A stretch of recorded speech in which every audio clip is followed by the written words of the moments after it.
सम्पूर्ण महानुभावहरू, आजको हाम्रो यस कार्यक्रमका प्रमुख अतिथि माननीय अर्थमन्त्री डाक्टर प्रकाश शरण महतज्यू यस हलमा समुपस्थित भइसक्नु भएको छ र हामी छिटै कार्यक्रमलाई सुरुवात गर्न गइरहेका छौं।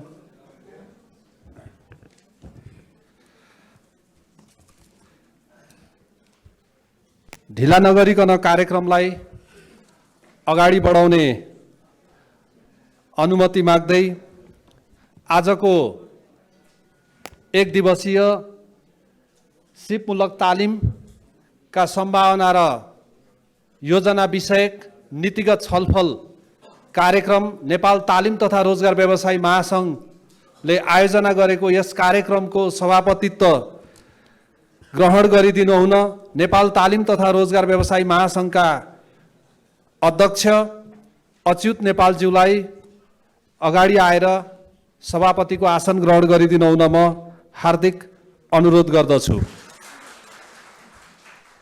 यसैगरी हाम्रो निमन्त्रणालाई सहर्ष स्वीकार गरी आजको यस कार्यक्रमका प्रमुख अतिथि माननीय अर्थमन्त्री डाक्टर प्रकाश शरण महतज्यूलाई आजको यस कार्यक्रमको प्रमुख अतिथिको आसन ग्रहण गरिदिनु हुन हार्दिक अनुरोध गर्दछु। त्यसैगरी विशिष्ट अतिथिको आसन ग्रहण गरिदिनु हुन माननीय उद्योग वाणिज्य तथा आपूर्ति मन्त्री रमेश रिजालज्यू अन द वे केही समयपछि आइपुग्नु हुनेछ। म उहाँलाई पुनः आसन ग्रहण गराउनेछु।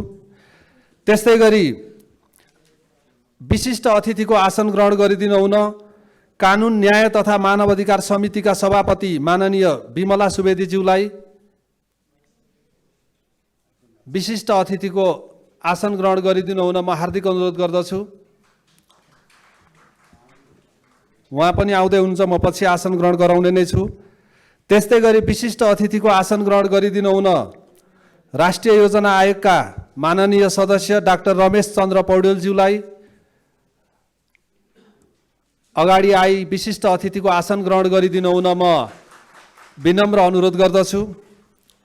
त्यस्तै गरी प्राविधिक शिक्षा तथा व्यावसायिक तालिम परिषद सिटिबिटीका उपाध्यक्ष श्री खगेन्द्र अधिकारीज्यूलाई अगाडि ड्यासमा आएर विशिष्ट अतिथिको आसन ग्रहण गरिदिनु हुन म हार्दिक अनुरोध गर्दछु।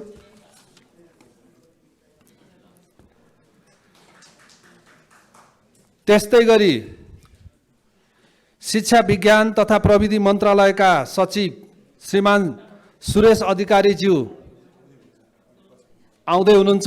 उहाँलाई म पुनः पछि आसन ग्रहण गराउने नै छु। त्यस्तै गरी Kathmandu university college of education का डिन प्रोफेसर डाक्टर बालचन्द्र लुइटेलज्यूलाई अतिथिको आसन ग्रहण गरिदिनु हुन म हार्दिक अनुरोध गर्दछु।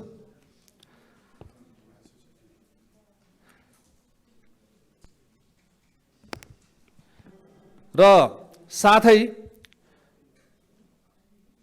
प्रमुख अतिथि, विशिष्ट अतिथि लगायत सम्पूर्ण हाम्रो आमन्त्रित अतिथिज्यूहरूलाई ब्याज र खादाले सँगसँगै सम्मान स्वागत गरिदिनु हुन म हार्दिक अनुरोध गर्दछु। त्यस्तै गरी शिक्षा विज्ञान तथा प्रविधि मन्त्रालयका प्रवक्ता एवं प्राविधिक तथा व्यावसायिक शिक्षा महाशाखाका प्रमुख शिवकुमार सापकोटाज्यूलाई अतिथिको आसन ग्रहण गरिदिनु हुन म हार्दिक अनुरोध गर्दछु।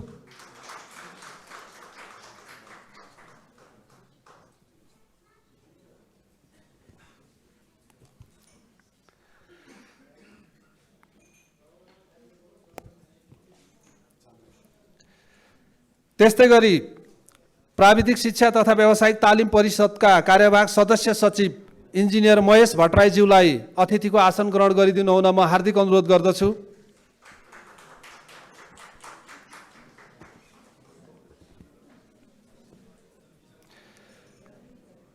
व्यावसायिक तथा सिप विकास तालिम प्रतिष्ठानका कार्यकारी निर्देशक सहसचिव उमाकान्त अर्यालज्यूलाई अतिथिको आसन ग्रहण गरिदिनु हुन हार्दिक अनुरोध गर्दछु। उमाकान्त आचार्यज्यूलाई। त्यस्तै गरी मैले आमन्त्रित अतिथिज्यूहरूलाई सबैजनालाई अगाडि बोलाउन र अटाउन नसकौँला र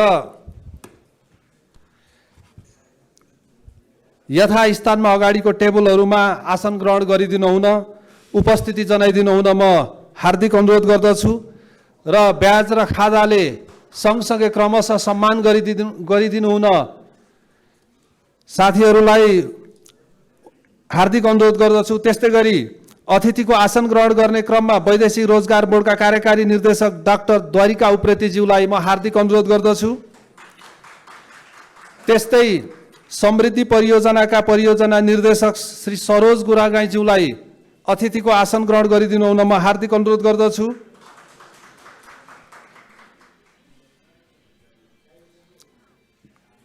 त्यस्तै गरी उद्योग वाणिज्य महासङ्घका उपाध्यक्ष श्री हेमराज ढकालज्यूलाई अतिथिको आसन ग्रहण गरिदिनु हुन म हार्दिक अनुरोध गर्दछु। नगरपालिका सङ्घका कार्यकारी निर्देशक कलानिधि देवकोटाज्यूलाई अतिथिको आसन ग्रहण गरिदिनु हुन म हार्दिक अनुरोध गर्दछु। त्यस्तै गरी राष्ट्रिय सिप परीक्षण समिति NSTB का प्रमुख टेकबहादुर मल्लज्यूलाई यथास्थानमा अतिथिको आसन ग्रहण गरिदिनु हुन म हार्दिक अनुरोध गर्दछु। त्यस्तै गरी CTBT का सम्बन्धन महाशाखाका प्रमुख टैलेन्द्र आचार्यज्यूलाई अतिथिको आसन ग्रहण गरिदिनु हुन म हार्दिक अनुरोध गर्दछु। त्यस्तै गरी पाठ्यक्रम महाशाखाका प्रमुख इन्जिनियर अनुज भट्टराईज्यूलाई यथास्थानमा अतिथिको आसन ग्रहण गरिदिनु हुन म हार्दिक अनुरोध गर्दछु। त्यस्तै गरी CTBT का निर्देशक मिस्टर कान्त मैनालीज्यूलाई अतिथिको आसन ग्रहण गरिदिनु हुन म हार्दिक अनुरोध गर्दछु। त्यस्तै गरी CTBT का निर्देशक तथा क्वालिटी प्रोजेक्टका डिरेक्टर श्री विनोद बडालज्यूलाई यथास्थानमा अतिथिको आसन ग्रहण गरिदिनु हुन म हार्दिक अनुरोध गर्दछु। त्यस्तै गरी लघु घरेलु तथा साना उद्योग कार्यालय प्रमुख दीपक घिम्रेज्यूलाई अतिथिको आसन ग्रहण गरिदिनु हुन म हार्दिक अनुरोध गर्दछु। हाम्रो निमन्त्रणालाई स्वीकार गरी विभिन्न दात्री निकायहरूबाट world bank, JICA, ILO, IFAD, SDC, Korean embassy, KOICA, USAID र UKID का प्रतिनिधिज्यूहरू हुनुहुन्छ भने उहाँहरूलाई पनि अतिथिको आसन ग्रहण गरिदिनु हुन म हार्दिक अनुरोध गर्दछु। त्यस्तै टिबेट विज्ञ डाक्टर उषा भण्डारीज्यूलाई अतिथिको आसन ग्रहण गरिदिनु हुन म हार्दिक अनुरोध गर्दछु। त्यस्तै टिबेट विज्ञ डाक्टर हरि प्रधानज्यूलाई अतिथिको आसन ग्रहण गरिदिनु हुन म हार्दिक अनुरोध गर्दछु। त्यस्तै देवी दाहालज्यूलाई टिबेट विज्ञ हुनुहुन्छ उहाँलाई अतिथिको आसन ग्रहण गरिदिनु हार्दिक अनुरोध गर्दछु। त्यस्तै टिबेट विज्ञ महेश हाडाज्यूलाई अतिथिको आसन ग्रहण गरिदिन हार्दिक अनुरोध गर्दछु। त्यस्तै टिबेट विज्ञ दिपेन्द्र जोशीज्यूलाई अतिथिको आसन ग्रहण गरिदिनु हुन हार्दिक अनुरोध गर्दछु। होटल एसोसिएसन नेपाल हानका अध्यक्ष विनायक शाहज्यूलाई अतिथिको आसन ग्रहण गरिदिनु हुन म हार्दिक अनुरोध गर्दछु। ILO का विभिन्न परियोजना अन्तर्गत रहनुभएका Saurabh Ram Joshi national programme coordinator Saurabh सरलाई अतिथिको आसन ग्रहण गर्न हार्दिक अनुरोध गर्दछु। त्यस्तै गरी निता नेउपाने ILO को सिनियर अफिसर म्याडम अतिथिको आसन ग्रहण गरिदिनु हुन म हार्दिक अनुरोध गर्दछु। त्यस्तै ILO बाट प्रकाश शर्माज्यूलाई अतिथिको आसन ग्रहण गरिदिनु हुन म हार्दिक अनुरोध गर्दछु। नेशनल प्रोग्राम कोअर्डिनेटर ब्रिज प्रोजेक्टका राम चर्माकारज्यूलाई ILO बाट अतिथिको आसन ग्रहण गरिदिनु हुन म हार्दिक अनुरोध गर्दछु। नेशनल प्रोग्राम कोअर्डिनेटर ILO तारा प्रसाद बकरियाज्यूलाई अतिथिको आसन ग्रहण गरिदिनु हुन म हार्दिक अनुरोध गर्दछु। क्वालिटी परियोजनाका टिम लिडर भानु पण्डितज्यूलाई अतिथि आसन ग्रहण गर्न हार्दिक अनुरोध गर्दछु। त्यस्तै इन्स्योर परियोजनाका टिम लिडर रविन्द्र बहादुर सिंहज्यूलाई अतिथिको आसन ग्रहण गर्न हार्दिक अनुरोध गर्दछु। एन्बिक्युएस परियोजनाका निर्देशक टिम लिडर सुभाष सुवेदीज्यूलाई अतिथिको आसन ग्रहण गरिदिन हार्दिक अनुरोध गर्दछु। एफविनका अध्यक्ष निरु रायमाझीज्यूलाई अतिथिको आसन ग्रहण गरिदिन हुन हार्दिक अनुरोध गर्दछु। काठमाडौँ युनिभर्सिटीका एसोसिएट डिन तथा प्रोफेसर डाक्टर सुरेश गौतमज्यूलाई हार्दिक अनुरोध गर्दछु। त्यस्तै Prakash Chandra भट्टराईज्यूलाई professor doctor Prakash Chandra भट्टराईज्यूलाई expert र प्रेजेन्टेसनमा हुनुहुन्छ, उहाँलाई पनि म अतिथिको आसन ग्रहण गरिदिनु हुन हार्दिक अनुरोध गर्दछु। नेपाल तालिम तथा रोजगार व्यवसायी महासङ्घका संस्थापक अध्यक्ष चन्द्र साउदज्यूलाई अतिथिको आसन ग्रहण गरिदिनु हुन म हार्दिक अनुरोध गर्दछु। ब्रिटिस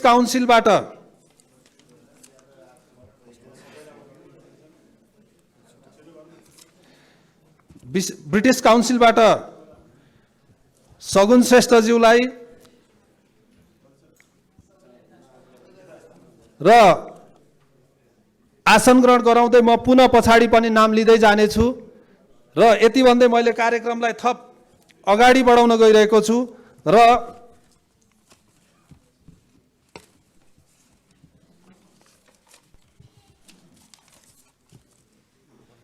घरेलु तथा साना उद्योग महासङ्घका अध्यक्ष उमेश प्रसाद सिंहज्यूलाई अतिथिको आसन ग्रहण गरिदिनु हुन म हार्दिक अनुरोध गर्दछु। त्यस्तै गरी घरेलु महासङ्घका सल्लाहकार अतिथिज्यूलाई पनि अतिथिको आसन गरिदिनु हुन म हार्दिक अनुरोध गर्दछु अध्यक्षज्यूलाई। र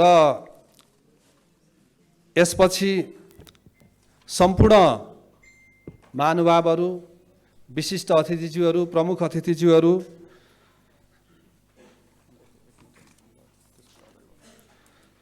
सम्पूर्णलाई सर्वप्रथम हामी राष्ट्रिय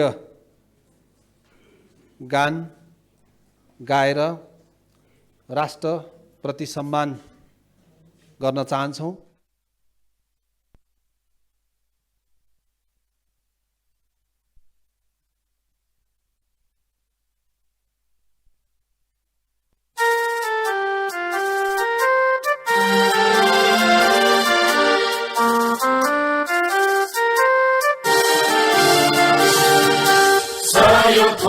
फुलका हामी एउटै माला नेपाली, सार्वभौम भई फैलिएका मेची महाकाली।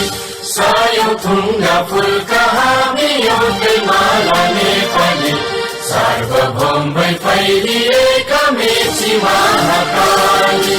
प्रकृतिका कोटि कोटि सम्पदाको आचल, वीरहरूका राजधानी स्वतन्त्र ज्ञान भूमि शान्ति भूमि तराई पहाड हिमाल, अखण्ड यो प्यारो हाम्रो मातृभूमि नेपाल। बहु जाति भाषा धर्म संस्कृति छन् विशाल, अग्रगामी राष्ट्र हाम्रो जय जय नेपाल।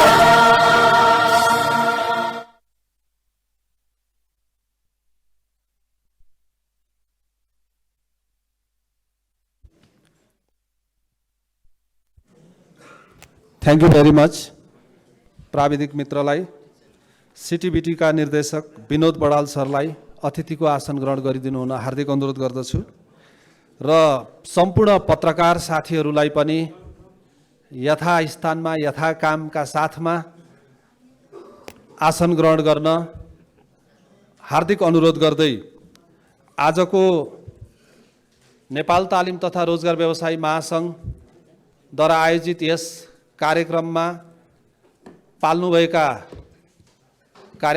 पाल्नुभएका सम्पूर्ण अतिथिज्यूहरू, प्रमुख अतिथि, विशिष्ट अतिथिज्यूहरू, सहभागीज्यूहरू लगायत सम्पूर्णमा स्वागत गरिदिनु हुन, स्वागत मन्तव्य राखिदिनु हुन नेपाल तालिम तथा रोजगार व्यवसायी महासङ्घका वरिष्ठ उपाध्यक्ष प्रमोद बानियाज्यूलाई म हार्दिक निमन्त्रणा गर्दछु।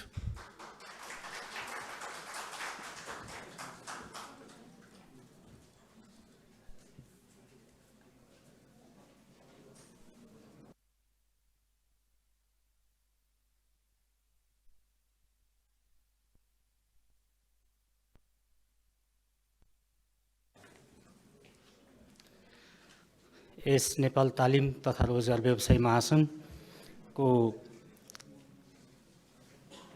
महासङ्घद्वारा आयोजित यस सिपमूलक तालिमको सम्भावना र योजना विषय छलफल कार्यक्रमका अध्यक्षज्यू, यस कार्यक्रममा छोटो समयको निमन्त्रणालाई स्वीकार गर्दै पाल्नुहुने यस कार्यक्रमका आकर्षक केन्द्रका रूपमा हाम्रा प्रमुख अतिथि माननीय अर्थमन्त्रीज्यू, देशमा आसीन विशिष्ट अतिथिज्यूहरू,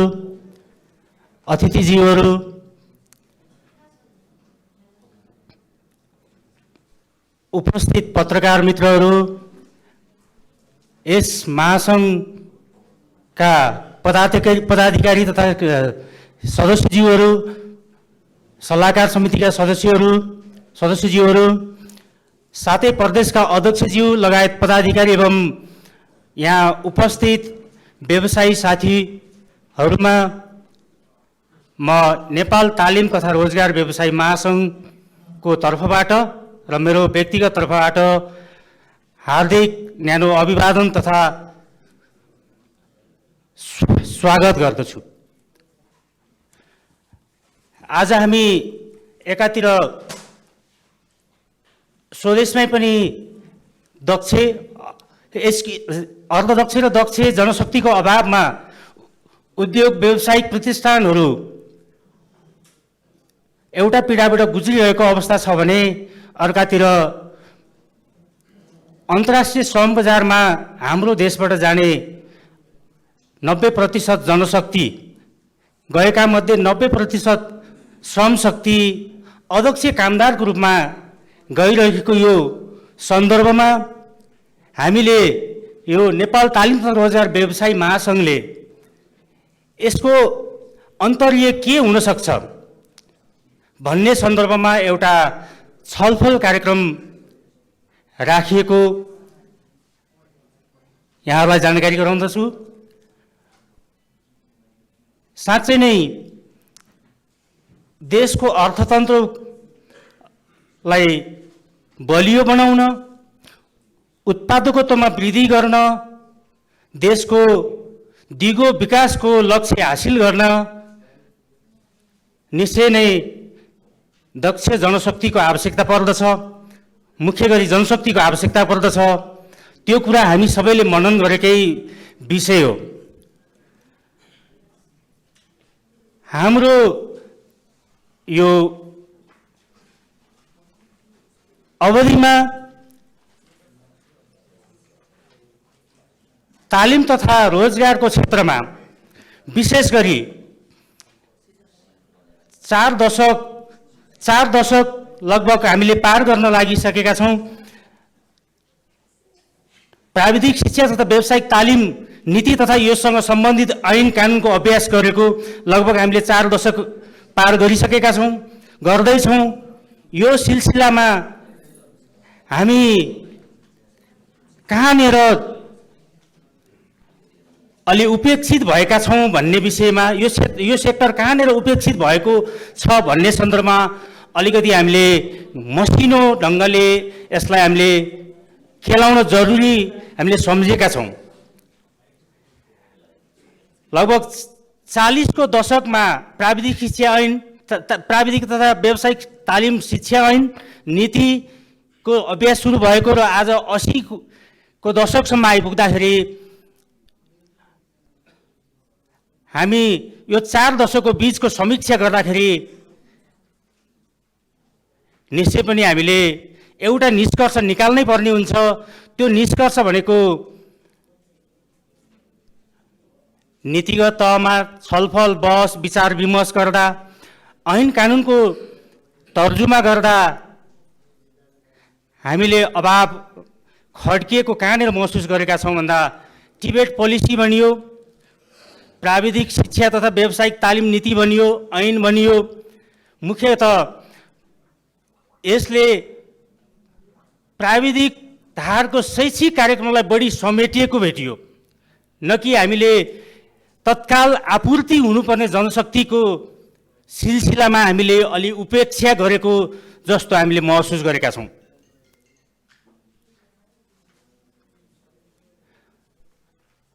यसै सिलसिलामा लगभग 2042 सालबाट यो ऐन र यो नीतिको प्रारम्भ भएको देखिन्छ। यसलाई बेला बेलामा समीक्षा गरेर संशोधन गरेर व्यवहारिक बनाउन पनि कोसिस गरेको देखिन्छ। तर हामीले व्यावसायिक तथा सिपमूलक तालिमको सन्दर्भमा अर्धदक्ष र दक्ष जनशक्ति उत्पादन गर्ने सन्दर्भमा विशेष गरी हाम्रो ध्यान नगएको हरेक सरकारवाला निकायहरूबाट यो सेक्टरलाई ध्यान नदिएको भन्ने हाम्रो एक किसिमको सबैको बुझाइ रहन्छ भन्नेमा मलाई विश्वास छ। यसैले हामीले यो बिन्दुबाट अब यो नीतिगत छलफलको बिन्दुबाट सुरुवात किन नगर्ने भन्ने सिलसिलामा डिबेट भन्ने बित्तिकै हामीले प्राविधिक धारका शैक्षिक कार्यक्रमलाई सम्झने, स्पष्ट नीति नियम ऐन कानुन नहुँदा कतै हामीलाई उद्योग व्यावसायिक प्रतिष्ठानहरू तालिम केन्द्रमा परिणत गर्नको लागि, रूपान्तरण गर्नको लागि त्यहाँ हामी कतै कोसिस गरिरहेका पो छौँ कि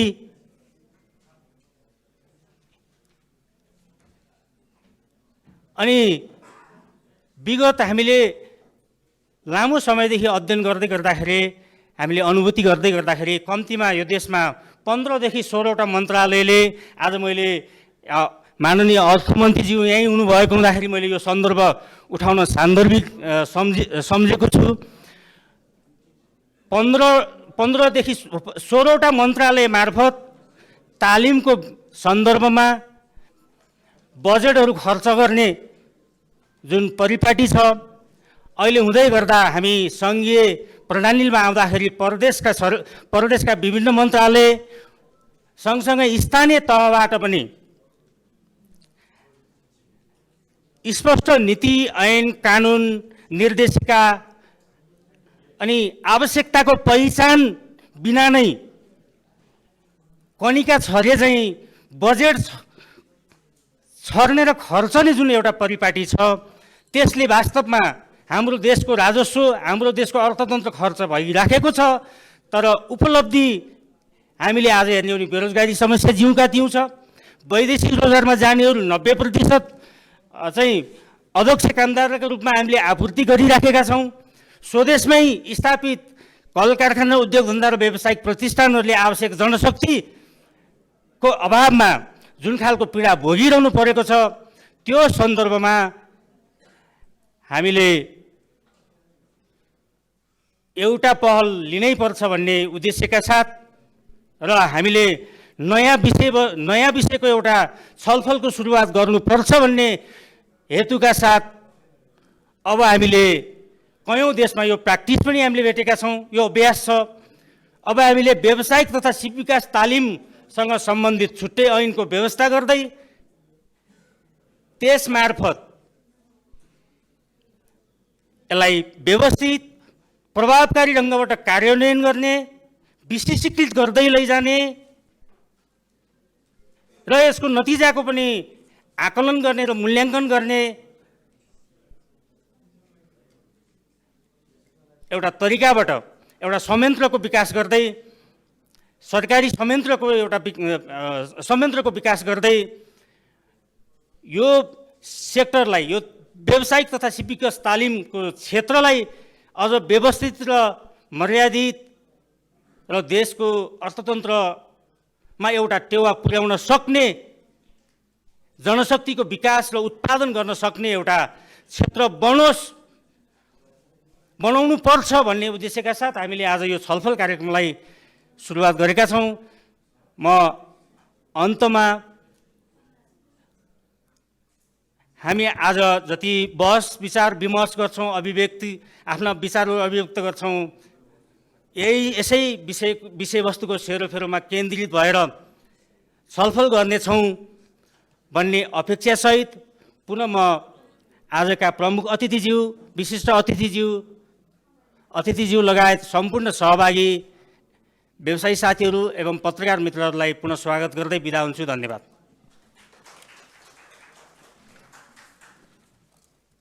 धन्यवाद वरिष्ठ उपाध्यक्ष प्रमोद बानियाज्यू। आजको यस कार्यक्रमलाई समुद्घाटन गरिदिनु हुन आजका यस कार्यक्रमका प्रमुख अतिथि माननीय अर्थमन्त्री डाक्टर प्रकाश शरण महतज्यूलाई हार्दिक अनुरोध गर्दै अतिथिज्यूहरू, विशिष्ट अतिथिज्यूहरूलाई सँगै साथ दिनुहुन हार्दिक अनुरोध गर्दछु। सम्पूर्ण महानुभावहरूमा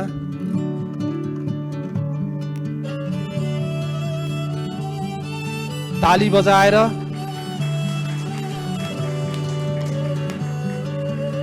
यस कार्यक्रमलाई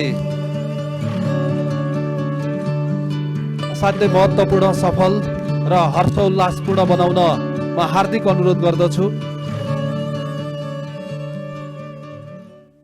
धन्यवाद।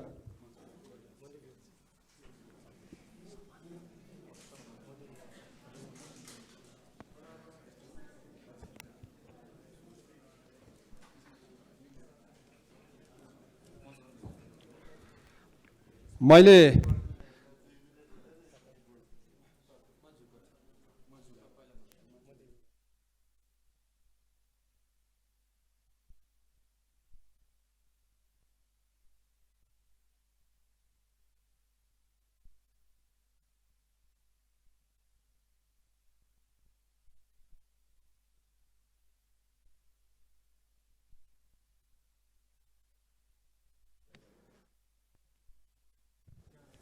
व्यस्ततालाई अनुरोध हेर्दै आजको यस कार्यक्रमलाई र नेपाल तालिम तथा रोजगार व्यवसायी महासङ्घको यो कार्यक्रम देशभरि छरिएका यो क्षेत्रको समस्या र चुनौतीलाई सम्बोधन गर्दै आफ्ना विचारहरू, मन्तव्य, शुभकामना मन्तव्य राखिदिनु हुन प्रमुख अतिथि अर्थमन्त्री डाक्टर प्रकाश शरण महतज्यूलाई म हार्दिक अनुरोध गर्दछु। धन्यवाद अध्यक्षज्यू, मञ्चमा आसीन अतिथिगण, उपस्थित सहभागी साथीहरू। हाम्रो कार्यक्रममा उपस्थित भन्दा ज्यादाको आसन ग्रहण हुन्छ, फेरि सम्बोधन पनि त्यत्तिकै लामो हुन्छ। त्यसो हुनाले कर्मकाण्ड ज्यादा हुन्छ नेपालमा, कामभन्दा कर्मकाण्ड ज्यादा। अब फेरि यो अच्युत भाइले भनेपछि आउन भन्न पनि नमिल्ने हो साथीभाइ। अब त्यस हुनाले म सुरुमै क्षमा याचना गर्दै थोरै कुरा राखेर बिदा हुन्छु। अब यो तालिम र रोजगार विषयमा यो नीतिगत छलफल यहाँहरूले राख्नु भएको छ। यो महत्त्वपूर्ण विषयमा छलफल गर्दै हुनुहुन्छ। यो महासङ्घलाई यसका लागि धन्यवाद दिन चाहन्छु र यो महासङ्घले जुन यो क्षेत्रमा महत्त्वपूर्ण काम गरिराखेको छ त्यसको पनि सफलताको कामना गर्न चाहन्छु। अब नेपालमा देशभित्रै रोजगारी सृजना गर्ने विषय चाहिँ धेरै ठुलो राष्ट्रिय महत्त्वको विषय पनि छ, बहसको विषय पनि छ, आलोचना र समालोचनाको विषय पनि छ।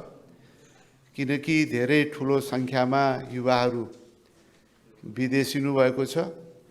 विदेशिएका युवाहरूमा पनि धेरै ठुलो सङ्ख्या दक्ष छैनन्। दक्ष नभइसकेपछि जति उहाँहरूले आम्दानी गर्न सक्नुहुन्थ्यो त्यो आम्दानी गर्न सक्ने स्थिति पनि रहँदैन। यद्यपि हाम्रो देशमा शिक्षाको विस्तार भएको छ, त्यस्तै गरेर तालिम प्राप्त मानव संसाधनको पनि विकास नभएको होइन। त्यसको लागि सरकारले सिटिबिटी मार्फत पनि धेरै संस्थाहरू सरकारकै लगानीमा पनि बनायो। त्यसपछि यसकै एफिलिएसनमा धेरै यस्ता सङ्घ संस्थाहरू इन्स्टिच्युटहरू पनि खडा भए। त्यस्तै गरेर चाहिँ वैदेशिक रोजगारसँग जोडिएको कतिपय सर्ट टर्म तालिमहरू पनि हुन्छन् र विभिन्न एनजिओ आइएनजिओहरूले आफ्नै हिसाबले अनेक खाले चाहिँ तालिमका कुराहरू पनि गरि नै राखेका हुन्छन्। सरकारी निकायहरूद्वारा पनि आफ्नो किसिमको तालिमहरू दिइ नै रहेको हुन्छ। तथापि यसमा धेरै खाले डुप्लिकेसन र आवश्यकताहरूलाई मध्यनजर नभएर कतिपय कुराहरू चाहिँ औपचारिकता पुरा गर्ने किसिमको नियोजित बजेटलाई खर्च गर्ने सन्दर्भमा पनि कतिपय त्यस्ता तालिमहरू चाहिँ हुने गर्छन् जसको एउटा ठोस परिणाम चाहिँ आउँदैन। त्यसो हुनाले मलाई लाग्छ अहिले चाहिँ बदलिँदो परिस्थिति अनुसार अहिलेको माग के छ, त्यसको लागि कुनै फर्मल एडुकेसन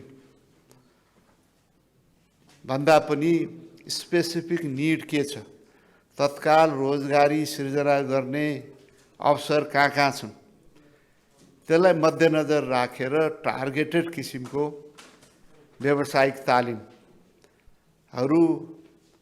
हामीले विस्तार गर्न सक्नुपर्दछ। फर्मल इन्स्टिच्युटहरूबाट निश्चित समय अवधिलाई मध्यनजर राखेर एउटा करिकुलम बेस्ड भएर 1 वर्ष 2 वर्ष 6 महिना दिने तालिमहरू एउटा पाटो भयो। अर्को चाहिँ मलाई लाग्दछ यो निड बेस्ड किसिमबाट पनि यस्ता तालिमको व्यवस्थाहरू हामीले गर्न सक्यौँ भने जो विदेशमा जान नै चाहनुहुन्छ, अझ विदेशमा ज्यादा अवसर छ, ज्यादा आम्दानी छ भनेर जान चाहनुहुन्छ, हामी स्वतन्त्र देश हो, हरेक नागरिकलाई स्वतन्त्रतापूर्वक विकल्प रोज्ने अधिकार छ, त्यसबाट हामी वञ्चित गर्न सक्दैनौँ। यद्यपि देशभित्रै धेरै ठुलो मानव संसाधनको अभाव खड्किराखेको छ। इभन यो टिचिङ पेसामा समेत म्याथ साइन्स इङ्ग्लिसमा जति चाहेको छ त्यति चाहिँ एप्लिकेसन नआएको पनि अवस्था सिर्जना भइरहेको छ। त्यसो हुनाले मलाई लाग्छ यो किसिमको रोजगारमूलक तालिमलाई यो महासङ्घ मार्फत पनि त्यसलाई प्रायोजित गर्ने, सरकारी निकायहरूद्वारा पनि प्रायोजित गर्ने, तर चाहिँ यो डुप्लिकेसनहरूको जुन समस्या नेपालमा छ त्यो डुप्लिकेसनलाई हटाउनेतर्फ पनि हामीले चाहिँ एउटा नीतिगत रूपमा र व्यवहारिक रूपमा त्यो खाले परिस्थिति सिर्जना गर्न जरुरी छ। योजना आयोगको पनि यहाँ प्रतिनिधि हुनुहुन्छ, उहाँहरूले नि यसलाई नीतिगत रूपमा कहाँ चाहिँ हाम्रो चाहिँ कमी कमजोरी छ त्यो हेर्नु नै हुनेछ भन्ने मलाई लागेको छ। अहिले यो विदेशमा जाने युवाहरूलाई मध्यनजर राखेर श्रम मन्त्रालयले पनि अहिले चाहिँ छुट्टै एउटा प्राधिकरण जस्तै गठन गरेर निड बेस्ड तालिम, त्यहाँको आवश्यकताहरूलाई मध्यनजर राखेर चाहिँ तालिम दिने भनेर पनि अहिले प्रक्रिया अगाडि बढेको अवस्था छ। तर जे होस्, यहाँ तपाईँहरू विज्ञ साथीहरू विभिन्न क्षेत्रमा यो खाले तालिममा चाहिँ संलग्न ट्रेनरहरू र अरू चाहिँ दातृ निकाय र सरकारी निकायको तर्फबाट पनि ट्रेनिङमा संलग्न, त्यसलाई चाहिँ सपोर्ट सिस्टममा संलग्न साथीहरूको पनि उपस्थिति यहाँ छ।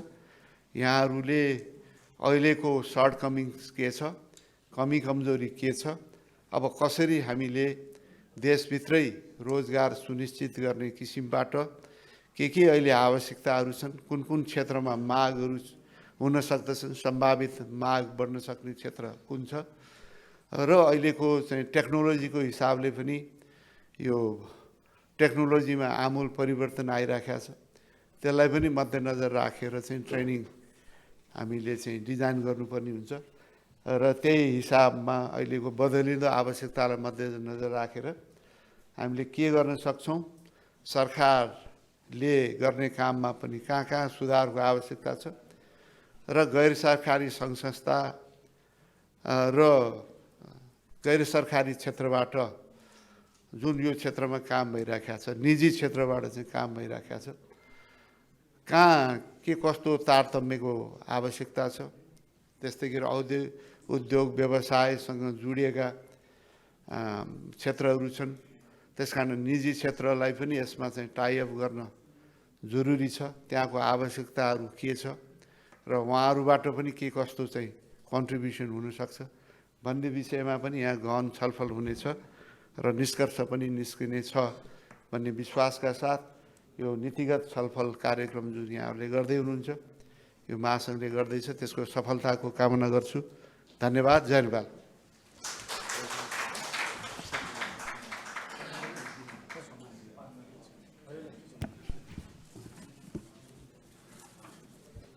धन्यवाद प्रमुख अतिथिज्यूलाई। र यसै कार्यक्रमको सन्दर्भमा सम्माननीय पूर्व प्रधानमन्त्री तथा नेपाली काङ्ग्रेसका सभापति ज्यूको स्वास्थ्य लाभको कामना गर्दै उहाँको शुभकामना सन्देश वाचन गरेर मैले यहाँ पढ्न चाहेँ, वाचन गर्न चाहेँ। नेपाल तालिम तथा रोजगार व्यवसायी महासङ्घको 9औं स्थापना दिवस तथा राष्ट्रिय तालिम तथा रोजगार दिवस 2080 को हार्दिक शुभकामना सहित बधाई ज्ञापन गर्दछु। यही अवसरमा नेपाल प्राविधिक तथा व्यावसायिक सिपमूलक तालिम मार्फत रोजगारी र उद्यमशीलताका क्षेत्रमा महासङ्घले पुर्याएको योगदानको उच्च प्रशंसा गर्दछु। बेरोजगारी हाम्रो देशको मुख्य समस्या हो। एकातिर स्वदेशमै रोजगारीका अवसरहरू सिर्जना गर्न आवश्यक छ, अर्कोतिर वैदेशिक रोजगारीमा जानेहरूलाई सिपमूलक तालिम दिई दक्ष बनाउन आवश्यक छ। हातमा सिप नभए न त उचित ज्याला मिल्ने अवस्था रहन्छ, न त अन्तर्राष्ट्रिय श्रम बजारमा रोजगारीका अवसर मिल्ने सम्भावना रहन्छ। हाम्रो पहिलो मुद्दा रोजगारीको सृजनाका माध्यमले युवाहरूलाई स्वदेशमै बस्ने वातावरण बनाउने हो। यो पक्कै चुनौतीपूर्ण पनि छ, तर असम्भव भने छैन। सरकार र निजी क्षेत्रको साझेदारी, सहकार्य र समन्वयमा उनीहरूलाई दक्ष बनाई यही रोजगारीका अवसर सिर्जना गर्न सकिन्छ। यसका लागि रोजगार तथा स्वरोजगारका क्षेत्रको पहिचान र लगानी मैत्री वातावरण बनाउनेमा केन्द्रित हुनुपर्दछ। प्राविधिक दक्षता विषयको ज्ञान तथा सिपका लागि नीतिगत व्यवस्थाहरूका विषयमा तीनै तहका सरकारको सक्रियता पनि उत्तिकै जरुरी छ। यसमा निजी क्षेत्रको तर्फबाट हुने साझेदारीले विद्यमान समस्याको समाधानमा सहजता ल्याउनेछ। प्रविधिको विकास र रूपान्तरणले सबै क्षेत्रमा कामको शैली, तौल तरिका बदलिँदै गएको छ। बदलिएको प्रविधिलाई आत्मसात गर्न तालिम र सिपको विकल्प छैन। वैदेशिक पुँजीले मात्र दिगो विकास र समृद्धि हुँदैन।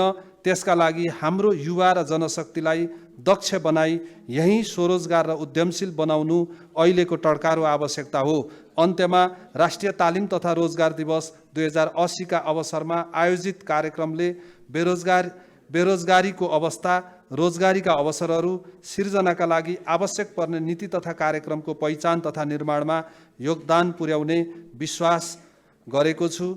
जय नेपाल। सभापति Sherbahadur Deuba. Thank you very much.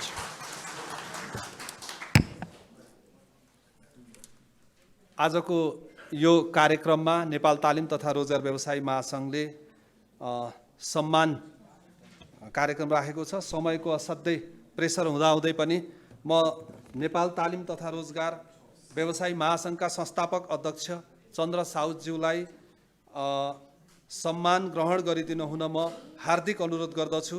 र आजका यस कार्यक्रमका प्रमुख अतिथि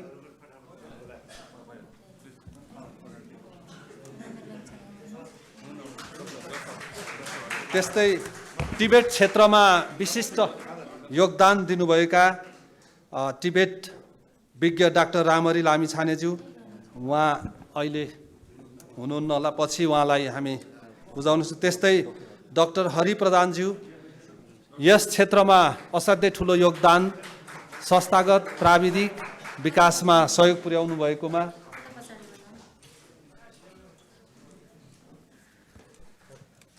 त्यस्तै गरी सिपमूलक तालिम व्यवसायी जसले धेरै पहिलादेखि सबैभन्दा सुरुमा 45 सालदेखि नै ठुलो योगदान सुरुवात गर्दै नेतृत्व गर्दै आउनुभएकोमा रमन ललित लामाज्यूलाई आफ्नो सम्मान ग्रहण गरिदिनु हुन म हार्दिक अनुरोध गर्दछु।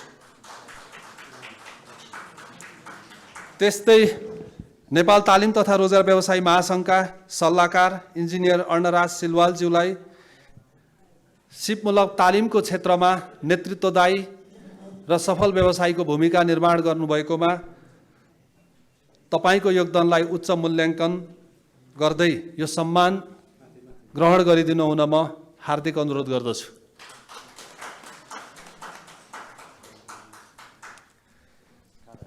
त्यस्तै नेपाल तालिम तथा रोजगार व्यवसायी महासङ्घको संस्थागत विकासमा सूचना र प्रविधिको माध्यमबाट सहयोग पुर्याउनु भएकोमा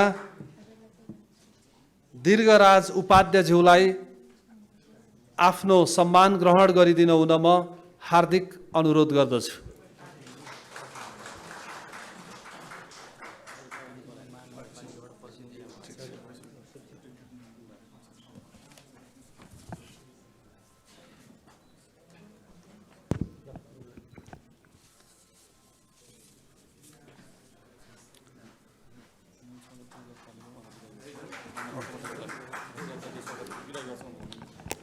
सम्पूर्ण अतिथि, विशिष्ट अतिथि, सहभागी, हलमा आसीन रहनुभएका सम्पूर्ण साथीहरूलाई ताली बजाएर अर्थमन्त्रीज्यूलाई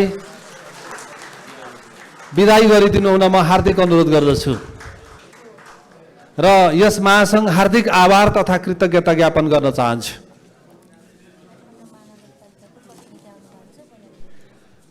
र अतिथिको आसन ग्रहण गर्ने क्रममा समृद्धि परियोजनाको तर्फबाट राजेन्द्र ओझा सरलाई आसन ग्रहण गरिदिनु हुन म हार्दिक अनुरोध गर्दछु।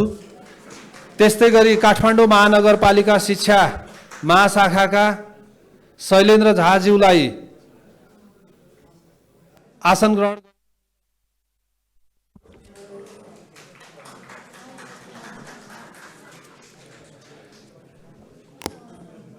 र कार्यक्रमलाई अगाडि बढाउने क्रममा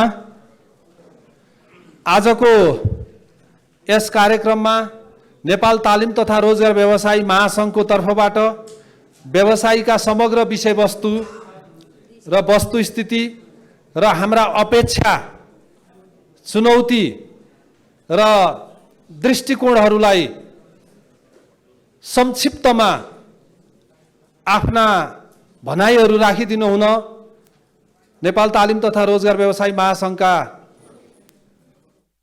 प्रदेशका अध्यक्ष कृष्ण शाहज्यूलाई म हार्दिक अनुरोध गर्दछु।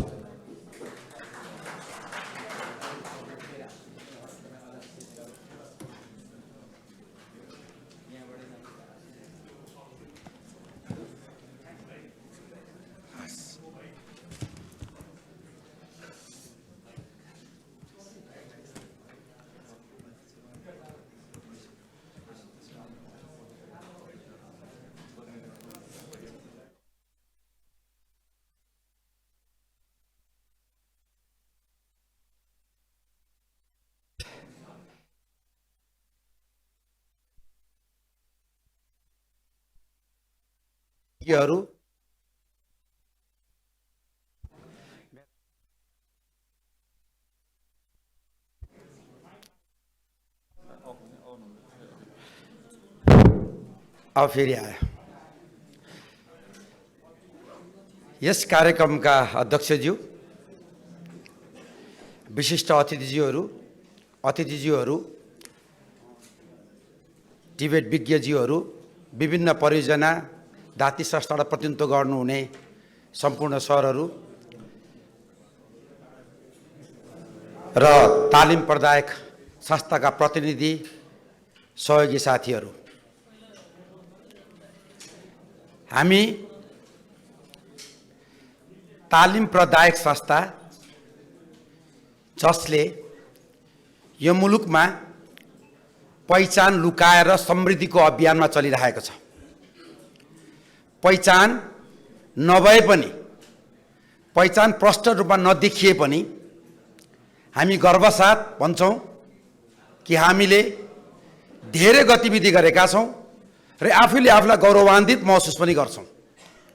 यो गौरवान्वित महसुस गर्ने केही कारणहरू छन्। ती कारणहरू म यहाँहरूलाई प्रस्तुत गर्न चाहन्छु। सर्वप्रथम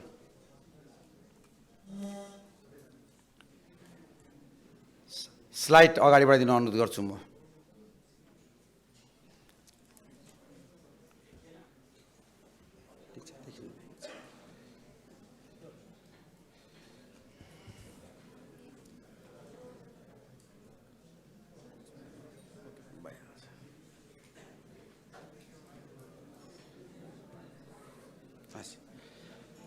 हामी हाम्रो संविधानमा मौलिक हक अन्तर्गत रोजगारीको ग्यारेन्टी गरिएको छ। हामी भन्दैछौँ यो ग्यारेन्टी गर्ने अभियानमा संविधानले प्रदत्त गरेको अधिकारहरू जनता समक्ष पुर्याउने सशक्त माध्यम यही तालिम प्रदायक संस्थाहरू मात्रै हो जस्तो लाग्दैछ। अरूलाई यसलाई उद्धृत गरेर हेर्ने हो भनेदेखि संविधानमा त लेखियो, तर रोजगारीको सृजना गर्ने, आफै रोजगारदाता पनि बनिने र रोजगार भएपछि मात्रै प्रतिफल प्राप्त गर्ने आर्थिक लाभ लिने संस्था या निकाय कोही छ भनेदेखि सम्भवतः तालिम प्रदायक संस्था मात्रै हो। त्यसले गर्दा हामी एउटा यस्तो अभियानमा छौँ जुन अभियानले मौलिक हकको ग्यारेन्टीलाई सुरक्षित गर्न सहकार्य गरेको छ।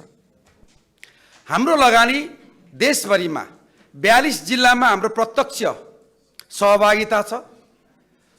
धेरै साथीहरू हामीसँग जोडिनु भएको छ। झन्डै 3 अर्बको लगानी हामीसँग छ। 3 अर्बको लगानी गरेका छौँ। यी लगानीहरू भौतिक पूर्वाधारमा छन्, जनशक्ति विकासमा छ, टुल्स इक्विपमेन्टमा छ। विविध किसिमका लगानीहरू अन्तर्गत हामीले झन्डै 3 अर्बका लगानी गरेका छौँ। 3 अर्बको लगानीबाट हामीले 1000 भन्दा झन्डै बढीलाई नियमित तर्फ जागिर दिएका छौँ। उहाँले 12 महिना हामीसँग काम गर्नुहुन्छ। आंशिक हिसाबबाट तालिम चलेको अवधिलाई मात्र मूल्याङ्कन गरेर हेर्ने हो भने झन्डै हामी 10,000लाई चाहिँ हामी रोजगारी सृजना गरिरहेका हुन्छौँ, रोजगार दिइरहेका हुन्छौँ। हामीले रोजगारी सँगसँगै राष्ट्रिय उत्पादन वृद्धि गर्ने कुरा र गुणस्तरीय सेवा प्रदान गर्ने कुरामा हामीले स्वदेशी उद्योगलाई विशेष रूपमा चाहिँ प्रोत्साहन गर्ने, स्वदेशी रोजगारी सृजना गर्ने काम हामी धेरै लागेका छौँ। हामी चाहदैनौँ हामीले हाम्रा भाइ बहिनीलाई विदेशमा रोजगारी गर्न जानुहोस् भन्ने हाम्रो चाहना होइन। त्यसैले गर्दा हामी हाम्रा कार्यक्रमहरू सञ्चालन गर्नु पूर्व हामीले गाउँ स्तरमा हाम्रा बजारमा, हाम्रा स्थानीय बजारमा द्रुत समयमा हामीले बजार सर्वे गरेर काम गर्ने गरेका छौँ। त्यसले पनि के देखाउँछ भने हामी स्थानीय र स्वदेशी रोजगारीमा विश्वास गर्छौँ। यो वृद्धि विकासको क्रमलाई हेर्ने हो भनेदेखि मानव वृद्धि विकासमा हाम्रो अत्यन्त महत्त्वपूर्ण भूमिका छ। एउटा व्यक्तिलाई निश्चित रूपमा गौरवान्वित हिसाबबाट, सम्मानित हिसाबबाट एउटा सिप भएका व्यक्तिलाई उसको वृद्धि विकाससँग जोडेर उसलाई सम्मानित रोजगारीमा लैजाने हाम्रो ठुलो महत्त्वपूर्ण भूमिका छ। हामीले परम्परागत सिप बोकेर बसेका दाजुभाइहरूलाई, कर्मी काकाहरूलाई, कर्मी काइला दाईहरूलाई बोकेर लिएर आउँछौँ र आरपिएलको माध्यमबाट तपाईँले आफ्नो सर्टिफिकेसन लिनुहोस् भनेर हिँड्दैछौँ हामी। त्यो सहजीकरण गर्ने, त्यहाँ उत्साह दिने, उमङ्ग गराउने काम र उहाँहरूलाई उत्साह र ऊर्जा दिने काम पनि हामी लागिरहेका छौँ। रेमिटेन्स वृद्धिको कुरा गर्ने हो भनेदेखि चाहेर नचाहेर अहिले 1000 देखि 1500सम्म युवाहरू विदेश पलायन भइरहेका छन्। यो त देखिएको, जसले चाहिँ वर्क परमिट भिसा लिएर जान्छन्। तर अहिले अर्को त्योभन्दा ठुलो भिसा भनेको पढ्न जानलाई शैक्षिक हिसाबबाट जानेहरूको लागि समेत जोड्ने हो भनेदेखि यो झन्डै 2500को हाराहारीमा जान्छ दिनबाट। बेलुकाको समयमा हामीले एयरपोर्टमा हेर्न गयौँ, देख्छौँ हामी त्यो भिडलाई समेत राखेर हेर्ने हो भनेदेखि चाहिँ हामीले पनि केही न केही हिसाबबाट चाहिँ यो चाहिँ रेमिटेन्स भित्राउनका लागि हाम्रो पनि महत्त्वपूर्ण योगदान छ। रोजगार खोज्ने र रोजगारमा जान चाहनेहरूलाई हामी पुलको रूपमा काम गरेका छौँ। इन्डस्ट्रीसम्म हामी पुर्याउँछौँ, तालिम पनि हामी दिन्छौँ। तालिम दिएर त्यो रोजगारसम्म लैजानको लागि पनि हाम्रो महत्त्वपूर्ण भूमिका छ। अहिले प्रविधि हस्तान्तरणमा हामी सशक्त माध्यम बनेका छौँ। अहिले जे जति प्रविधिहरू बजारमा आउँछन् त्यो प्रविधिलाई तालिम प्रदायक संस्थाहरूले चाहिँ त्यो प्राविधिक क्षेत्रसम्म र कुन ठाउँमा चाहिने त्यो ठाउँसम्म लानलाई प्रविधि हस्तान्तरणमा हामी सशक्त माध्यम हो। अहिले के कुराबाट लिएर जाने प्रविधिलाई भन्दाखेरि तालिमै यस्तो माध्यम हो जसले प्रविधि हस्तान्तरण गराउँछ र त्यसको सञ्चालन गर्ने काममा हाम्रो जिम्मेवारी प्रमुख छ। विद्यालय शिक्षाबाट धेरै बाहिरिएका छन्, विद्यालय शिक्षाबाट बाहिरिएका पनि र विद्यालय छाडेका पनि छन् र विद्यालय शिक्षाबाट चाहिँ रोजगार नपाएकाहरू पनि छन्। त्यस्ता सबैलाई मूलधारमा ल्याउने काम हाम्रो हो। अहिले हामीले त्यो जिम्मेवारी बोकिरहेका छौँ। हामीले मूलधारमा लिएर आउँछौँ। अब त औपचारिक शिक्षाबाट तपाईँलाई के हुन सकेन, पढाइ छोड्नु भयो, सक्नु भएन, उमेर बित्यो, आउनुहोस् हामी तपाईँलाई तालिम दिन्छौँ र तपाईँलाई फेरि मूलधारमा ल्याउँछौँ भन्दैछौँ। यो महत्त्वपूर्ण, यो हिसाबले पनि गर्व गर्छौँ। हामी सुरक्षित र सम्मानित रोजगारीको चर्चा गर्ने हो भने हामी त्यसको वकालत हामी गर्छौँ। फर्स्ट सेफ्टी फर्स्ट भनेर चर्चा गरेर हामी हिँड्छौँ। काम गर्नुमा तपाईँलाई सुरक्षित हुनुहोस्, काममा जहाँ काममा जानुहुन्छ तपाईँको सम्मानित हिसाबबाट तपाईँले काम गर्न पाउनुहोस् भनेर हामी यी प्रोटोकल्सहरू हामी सेयर गर्छौँ। यी कुराहरू हामी भन्दै हिँड्छौँ।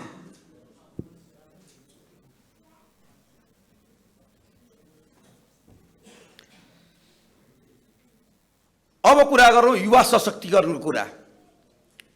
मानिससँग भएका विभिन्न अन्तर्निहित शक्तिहरू मध्येमा सिप पनि एउटा महत्त्वपूर्ण कुरा हो भन्ने कुरा हामी बुझाउँदै हिँड्दैछौँ। अहिले गाउँमा सरकारको उपस्थिति छैन। त्यहाँ हामी गाउँघरमा तालिमको नाफाको आशयले होला या त मुनाफा रहित आशयले होला, कुनै पनि आशयले गर्दा गाउँघरमा गएर चाहिँ मान्छे हामी खोज्दैछौँ। अहिले को निमुखा छ, को शक्ति छैन, को बोल्न सक्दैनन्, कसले जानेको छैन, कसको पहुँच छैन, त्यो सबै कुरा हामी खोज्दै हिँड्दैछौँ। र तिमीलाई हामी भन्दैछौँ तिमी पढाइ तिम्रो सकियो होला, तिमी केही काम गर्न सक्दैनौ भन्दैछौ भनेदेखि आऊ हामी तिमीलाई सिपयुक्त बनाउँछौँ र रोजगारी श्रम बजारमा लैजान्छौँ भन्ने कुरामा हामी यो सशक्तिकरण अभियानमा पनि हामी छौँ। व्यक्तिगत आर्थिक उपार्जनका लागि हामी अभिभावक हौँ। अहिले घरका अभिभावकले औपचारिक शिक्षामा लिएर जानुभयो, कुनै उपाय लागेन, पढाइ छोडिसके गरी खान सक्दैन, अहिले हामी अभिभावक हौँ तिनका। हामी कुरा गर्दैछौँ तिनलाई हामी अहिले कि तपाईँको आर्थिक उपार्जनका लागि हामी अभिभावक हौँ, हामी तपाईँलाई सँग डोराउँछौँ भन्दैछौँ। हामी अहिले त्यो कामको लागि अभिभावकत्व पनि स्वीकार गर्दैछौँ। हामी जो कसका लागि बेरोजगार युवाहरूको अभिभावकता हामीले स्वीकार गरेछौँ। त्यस कारणले गर्दा पनि हामी गर्व गर्दैछौँ हामी कि यस्तो सम्मानित पेसामा हामी छौँ। तर पहिचान मात्रै छैन राज्यको हामीलाई, हामी राज्यको पहिचान खोज्दैछौँ। आज यहाँ बसेर मन्त्रीज्यू हिँड्नुभयो, तर पनि हामी चाहन्छौँ यो विशिष्ट व्यक्तित्वहरू हुनुहुन्छ, राष्ट्रिय योजना आयोगको सदस्यज्यू हुनुहुन्छ, माननीय सदस्यज्यू हुनुहुन्छ, सिटिभिटीका हाम्रा उपाध्यक्षज्यू हुनुहुन्छ, धेरै पदाधिकारीहरू हुनुहुन्छ यहाँनिर। उहाँहरूसँग हाम्रो आग्रह छ कि हामी पहिचान खोज्दैछौँ। अहिले राष्ट्रिय नीति कार्यक्रमलाई निमुखासँग जोड्ने काम कसले गरेको छ भन्दा हामी जोड्दैछौँ। अहिले उत्पीडित, निमुखा, गरिबसम्म कार्यक्रमहरू पुर्याउने सशक्त माध्यम हामी हौँ। अहिले यसरी नै अर्को एउटा महत्त्वपूर्ण विषय परिणाम र त्यसको प्रभावमा आधारित भई भुक्तानी प्रणालीलाई कसैले स्वीकार गरेको छ भने हामीले स्वीकार गरेका छौँ। काम गरेको मात्रै खर्च मागिरहेका छैनौँ। हामीले कामको प्रभावसहितको पछि पैसा दियो भन्दै हिँड्दैछौँ। हामी कुनै पनि त्यस्तो व्यवसाय छैन होला जसले प्रभाव मूल्याङ्कन गरेर पैसा पाउँछ। काम गरिन्छ, आजै होटलमा बसेका छौँ, खाइसक्दा पैसा माग्नुहुन्छ उहाँहरूले। हामी त के चर्चा गर्दैछौँ भने खाइसके पछाडि तपाईँमा कति न्युट्रिसन भ्यालु क्रिएट भयो त्यसको आधारमा पैसा दियो भन्दै हिँड्दैछौँ हामी। अहिले तपाईँमा कुन गुणस्तर प्राप्त भयो त्यसको मापन सिटिभिटीको एनएसटिभीले गरिदिन्छ। तपाईँमा गुणस्तर त्यसले मापन गर्छ। जब हामी इम्प्लोइमेन्ट लिङ्केज गर्छौँ, रोजगार पाउँछौँ अनि पैसा पाउँछौँ। यो अभियानमा दौडेका छौँ हामी। यो स्थापित पनि गरिदिँदैछौँ हामी। पर्फर्मेन्स बेस्ड या रिजल्ट बेस्ड ग्रान्ट सिस्टममा देशलाई लानुपर्छ भन्ने कुरामा चर्चा गर्दैछौँ हामी अहिले। अब मैले यहाँहरूलाई गर्वको कुरा गरेँ, तर हामी यतिले मात्र वास्तवमा यति हुँदाहुँदै पनि हामीसँग केही चुनौतीहरू र अप्ठ्याराहरू पनि छन् कि छैनन् साथी? हो, पक्का छ। यदि पक्का छ भनेदेखि हामीले बुझेका छौँ हाम्रो अप्ठ्याराहरू छन्। हाम्रो अप्ठ्याराहरू व्यावसायिक स्थिति र दिगोपनाले सधैँ पिरोलिरहन्छ। अब के गर्ने होला भन्छ। अब के गर्ने होला? दिगो हिसाबबाट हामीले हाम्रो पेसालाई स्थापित गर्न सकेका छैनौँ। हाम्रो पेसा कति बेला सकिन्छ हामीलाई नै थाहा छैन। एउटा नीतिले हाम्रो पेसा सकिन्छ। अबदेखि स्थानीय तहसँग मात्रै काम गर्ने, अबदेखि औद्योगिक क्षेत्रसम्म मात्रै काम गर्ने भन्दा पनि हाम्रो पेसा एकैछिनमा सिद्धियो। दुईटा वर्ष शब्द कुनै नीतिमा पर्न गयो भने हामीले खोज्दै हिँड्नुपर्छ हामीले स्थापित गर्नको लागि। त्यसले गर्दा यो सधैँ यो चिजले हामीलाई पिरोलिरहन्छ। हामीले गरेका लगानीहरूले कहिले हामी लगानीहरूलाई हामीले कसरी स्थापित गर्ने भनेर सोचिरहन्छौँ। हामी श्रम बजार र चाहिँ सिपको बिचमा खाडल छ, त्यो जहिले हामी सम्झिरहन्छौँ। बजारले एउटा चिज मागिरहेको छ, हामी अर्को चिज दिइरहेका छौँ। हामीले आत्मालोचना पनि गरेर हिँडिरहेका छौँ। कहिले सही तरिका हामीसँग प्रविधि छैन, सही तरिका हामीसँग इक्विपमेन्ट छैनन्, सही तरिका हामीसँग पूर्वाधार छैन। यी सबै चिजहरूलाई लगानी गर्नको लागि दिगो कुरा नहुनेसम्म लगानी गर्न पनि सुरक्षित नहुने भएकोले गर्दा हामी राम्रो लगानी पनि गर्न सकिरहेका छैनौँ। त्यस कारणले गर्दाखेरि यदि लगानी गर्ने वातावरण सिर्जना गर्दैन भने हाम्रो पैसालाई दिगो र स्थायित्व गरिदिनको लागि नीतिगत तहमा बस्नुभएका व्यक्तित्वले हामीलाई सहयोग गर्नुपर्छ। हामी त्यही आवाज उठाउन आज यहाँ भेला भएका छौँ। नीतिगत रूपमा राष्ट्रिय पहिचान स्पष्ट धेरैपल्ट भनिसकेँ मैले। टिबेटभित्र प्राइभेट सेक्टर भनेको हामी हो या इन्डस्ट्रियलिस्ट हौँ? प्राइभेट सेक्टरको समग्र परिभाषाभित्र हेर्दाखेरि पनि हामी पनि प्राइभेट सेक्टर, हाम्रो लगानी छ, हामी पनि लगानी गरिरहेछौँ। तर प्राइभेट सेक्टरसँग चाहिँ अहिले दाती संस्था प्रतिनिधिज्यूसँग नीति तहका व्यक्तित्वहरूसँग भेट्न गयो भने प्राइभेट सेक्टर भनेको त एफएनसिसी आइपो, त प्राइभेट सेक्टर भनेको त सिएनआई पो भन्छ। हामी पर्दैनौँ, हाम्रो पनि लगानी छ, हामी त्यसभित्र पढौँला, त्यो ग्लोबल हित हामी पनि त्यसभित्र पढौँला। तर पनि हामीलाई स्पेसिफिक गरिनुपर्छ, किन हामी जनशक्ति विकासको अभियानमा हिँडेका छौँ। अहिले व्यक्ति सबभन्दा ठुलो महत्त्वपूर्ण पुँजी हो। यहाँ क्यास पुँजीको मात्रै कुरा गर्दैछौँ, हामी जनशक्ति सबभन्दा मानव पुँजी सबभन्दा महत्त्वपूर्ण, त्यसको अभियानमा हिँडेका छौँ। त्यसका लागि यहाँहरूले हामीलाई स्थापित गरिदिन सहयोग गर्नुपर्छ भन्ने हाम्रो मान्यता छ। अब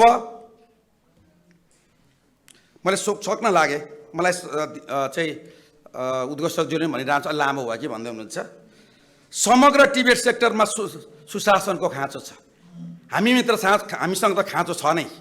म व्यवसायी पनि हुँ, त्यस हिसाबले भने हामीभित्रको आन्तरिक सुशासन पनि जरुरत छ। हामीभित्र भएका कर्मचारीको सुशासन, व्यवसायी लगानीकर्ताको सुशासन र हामीले परिचालन गर्ने मानव शक्तिको सुशासनको विषयमा हामीले चर्चा गर्नु छ। तर हामी मात्रै सुशासित भएर हामीले मात्रै सुशासनको चर्चा गर्ने यो कुरा सकिँदैन। फेरि यो सुशासन नीति तहका व्यक्तित्वमा सुशासन जरुरत छ, लगानीकर्ताको बिचमा सुशासन जरुरत छ, दाती संस्थाको विचारमा पनि सुशासनको जरुरत छ। यो सबै क्षेत्रमा सुशासनको जरुरत छ भन्ने कुरा यहाँ हामी जरुरत छ। त्यसै गरेर अहिले केन्द्र सरकार, स्थानीय सरकार, प्रदेश सरकारसँगको सहकार्य गरेर काम गर्नुपर्ने परिस्थिति सिर्जना भएको छ, जुन कुरा हाम्रो लागि अत्यन्त असहज छ। अहिले गाह्रो भइरहेछ। कहिले केन्द्र सरकारको कुरा, कहिले प्रदेश सरकारको कुरा, कहिले स्थानीय सरकारको कुरा। कसैले पनि स्पष्टसँगले बोल्न सक्ने अवस्था छैन, कसैले स्पष्टसँग मार्गदर्शन गरिदिने अवस्था पनि छैन। त्यसले गर्दा हामी चाहन्छौँ हामीलाई स्पष्ट मार्गदर्शन गर्न हामीलाई केही न केही खाँचो अझै पनि छ। पुँजी निर्माण र परिचालनमा समस्या छ। माननीय अर्थमन्त्रीज्यू हिँडिसक्नुभयो। हामी चाहन्छौँ, हामीले अहिले यो एकदम ग्राउन्ड लेभलको समस्या सुनाउँदैछु मैले, कि हामीले अहिले ब्याङ्कमा गएर हामी कार्यक्रम सञ्चालन गर्न हामीलाई केही रकम सहयोग गर्नुहोस् न भन्दाखेरि तपाईँले ओडी दिनुहोस् न भनेर भन्छ। ओभरड्राफ्ट पेमेन्ट भन्दा ओभरड्राफ्ट पेमेन्ट भनेको एगेन्स्ट द स्टोर हुन्छ। स्टोर इन्भेन्ट्री भए छैन भनेदेखि चाहिँ या त कुन घर सामान छैन भने, सामान छैन तपाईँलाई के को आधारमा लगानी गर्ने हो भन्नुहुन्छ। के सामान? हामीसँग त सबै मेसिन मात्रै छ। कुन सामानको कुरा गर्नुहुन्छ भनेर भन्छौँ। कुन सामानको देखाउँ र तपाईँलाई हामीले पैसा माग्न आउँ भनेर भन्छौँ। त्यताखेरि आज अर्थमन्त्री हामी पनि व्यवसायी नै हौँ। ओभरड्राफ्ट पेमेन्ट हामीलाई नदिनुपर्ने कारण के छ र? त्यसले गर्दाखेरि ओभरड्राफ्टको पेमेन्टको कुरा र त्यस्ता पुँजीहरूलाई, राष्ट्रिय पुँजीहरूलाई परिचालन गर्ने कुरामा हामीलाई सहयोग गर्नुपर्छ भन्ने कुरा राख्दछु। त्यसरी नै अब मैले धेरै कुराहरू छन्, समय अभावको कारणले गर्दाखेरि मलाई धेरै इङ्गित गरिराख्नु भएको छ। त्यस कारणले गर्दा मैले आज यो सानो समूहमा बोल्ने कुराहरू कहीँ कुराहरू छन् जसलाई मैले सानै समूहमा बोल्नुपर्छ र बुझाउनुपर्छ भन्ने लागेको छ। र यहाँहरूको यो आजको यो कार्यक्रममा चाहिँ हामीले गर्वसाथ राख्ने कुरा राख्यो। चुनौतीहरू पनि छन्, सम्भावना पनि नभएका होइनन्। त दैनिक रूपमा हाम्रा सम्भावना क्षीण हुँदै जाँदै गरेको महसुस गरिरहेका छौँ। नीतिगत तहमा भएका व्यक्तित्वहरू, हाम्रा आदरणीय अग्रजहरू र मन्त्रालय, राष्ट्रिय योजना आयोग, सिटिभिटी, हाम्रो अभिभावक संस्था, यो अभिभावक संस्थाबाट हामी त्यो अपेक्षा गर्छौँ कि हाम्रो लगानीलाई सुनिश्चित कुनै संस्थाले गरिदिन्छ भने जहाँ सम्बन्धन लियौँ त्यो संस्थाले हाम्रो लगानी सुनिश्चित गरिदिनुपर्छ। अहिले कहिले हामीलाई भनिराखिएको छ। अहिले कहिले हामीलाई त्यो श्रम मन्त्रालय अन्तर्गत तपाईँहरू गए के हुन्छ भनेर सोध्दै आउनुहुन्छ। हामी होइनौँ, हामी एकाडेमिसियन पनि हौँ, हामी लेबर मात्रै पनि होइनौँ, लेबर मात्र चलाउने निकाय पनि होइनौँ। हामीमा त्यो सुझबुझ सबै कुरा छ। हामी सिप मात्रै दिनु भने ज्ञान पनि दिने संस्था हौँ। त्यस कारणले गर्दा हामी कतै विचलित नभइकन जुन अभिभावक संस्था अहिले हामीले बोकिरहेको सिटिभिटी त्यसले हाम्रो सुनिश्चितता र हाम्रो पहिचान सुनिश्चित गरिदिनुपर्छ भन्ने कुरा राख्दै यहाँबाट बिदा हुन चाहन्छु। नमस्ते, धन्यवाद। धन्यवाद कृष्ण शाहज्यू। यसपछि आफ्नो संक्षिप्त मन्तव्य राख्नको लागि शिक्षा विज्ञान तथा प्रविधि मन्त्रालयका प्रवक्ता एवं प्राविधिक तथा व्यावसायिक शिक्षा महाशाखाका प्रमुख शिवकुमार सापकोटाज्यूलाई म हार्दिक अनुरोध गर्दछु।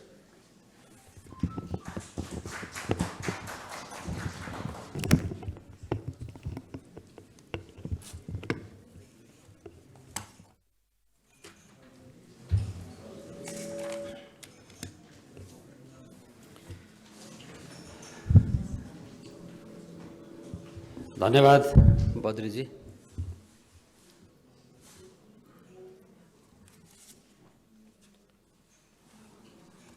नेपाल तालिम तथा रोजगार व्यवसायी महासङ्घद्वारा आयोजित यो सिपमूलक तालिमका सम्भावना र योजना विषयक नीतिगत छलफल कार्यक्रममा का अध्यक्षता गरिरहनुभएका यसै महासङ्घका अध्यक्षज्यू, कार्यक्रममा उपस्थित जो भर्खरै हामीबाट निस्कनुभयो व्यस्तताको कारणले, कार्यक्रमका प्रमुख अतिथि मान्य अर्थमन्त्रीज्यू, कार्यक्रममा उपस्थित विशिष्ट अतिथि राष्ट्रिय योजना आयोगका मान्य सदस्यज्यू, सिटिभिटीका मान्य उपाध्यक्षज्यू, सिटिभिटीका सदस्य सचिवज्यू, रोजगार प्रवर्धन प्रतिष्ठान के रहेछ, व्यावसायिक सिप विकास प्रतिष्ठानका महानिर्देशकज्यू, कार्यक्रममा उपस्थित टिभिटी सेक्टरका प्रतिष्ठित विज्ञज्यूहरू, सिटिभिटीका सम्पूर्ण निर्देशकज्यूहरू लगायतका पदाधिकारीज्यूहरू, कार्यक्रममा उपस्थित यही नेपाल तालिम तथा रोजगार व्यवसाय सञ्चालन गर्ने संस्थाका प्रमुख प्रतिनिधि साथीहरू, विभिन्न संस्थाहरूबाट प्रतिनिधित्व गर्नुभएर पाल्नुहुने साथीहरू, पत्रकार बन्धुहरू पनि म देखिराखेको छु, साथीहरू, र मैले सम्बोधन गर्न बाँकी रहेका सबै साथीहरूलाई मैले हार्दिक नमस्कार भने र मेरो सानो यो भनाइमा स्वागत पनि गरौँ। पहिलो कुरा धन्यवाद छ कि तपाईँहरूले यो कार्यक्रममा हामीलाई आमन्त्रण गर्नुभयो, कि शिक्षा मन्त्रालय का विभिन्न पदाधिकारीज्यूहरूलाई आमन्त्रण गर्नुभएको थियो, त्यसमध्ये मलाई पनि गर्नुभयो।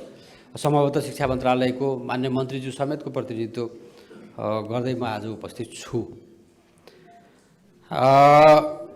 र यो कार्यक्रम वास्तवमा रोजगार व्यवसायका क्षेत्रमा छोटा अवधिका तालिम सञ्चालनका क्षेत्रमा तपाईहरूले एक्सक्लुसिभली यो प्रकारको नीतिगत छलफल एउटा राख्नुभयो। यहाँ यो ओपनिङ सेसनभन्दा पछाडि मैले हेरिराखेको छु तपाईँको सेड्युलमा, त्यहाँ पेपरहरूको प्रेजेन्टेसन छ, विज्ञहरूले त्यहाँ प्रस्तुति राख्नुहुन्छ, त्यसमा छलफल हुन्छ, त्यसमा अन्तर्क्रिया हुन्छ। यत्रो भव्य कार्यक्रम तपाईँहरूले राख्नुभएको छ, यसको लागि म तपाईँलाई बधाई पनि भन्न चाहन्छु र कार्यक्रमको सफल रहोस् त्यसको लागि शुभकामना पनि दिन्छु। अब मैले यहाँ धेरै विषयहरू राख्न छैन, मलाई जहाँसम्म लाग्छ। हामी नेपालमा एउटा टिभिटी सेक्टरमा बसेर कुराकानी गर्दैछौँ र नेपालमा व्यवस्थित रूपमा टिभिटी सेक्टरको सञ्चालन 2045 सालको सिटिभिटी ऐनबाट प्रारम्भ भएको भन्न सकिन्छ। यद्यपि शिक्षा मन्त्रालय शिक्षा प्रणालीभन्दा बाहिर पनि यस्ता प्राविधिक शिक्षा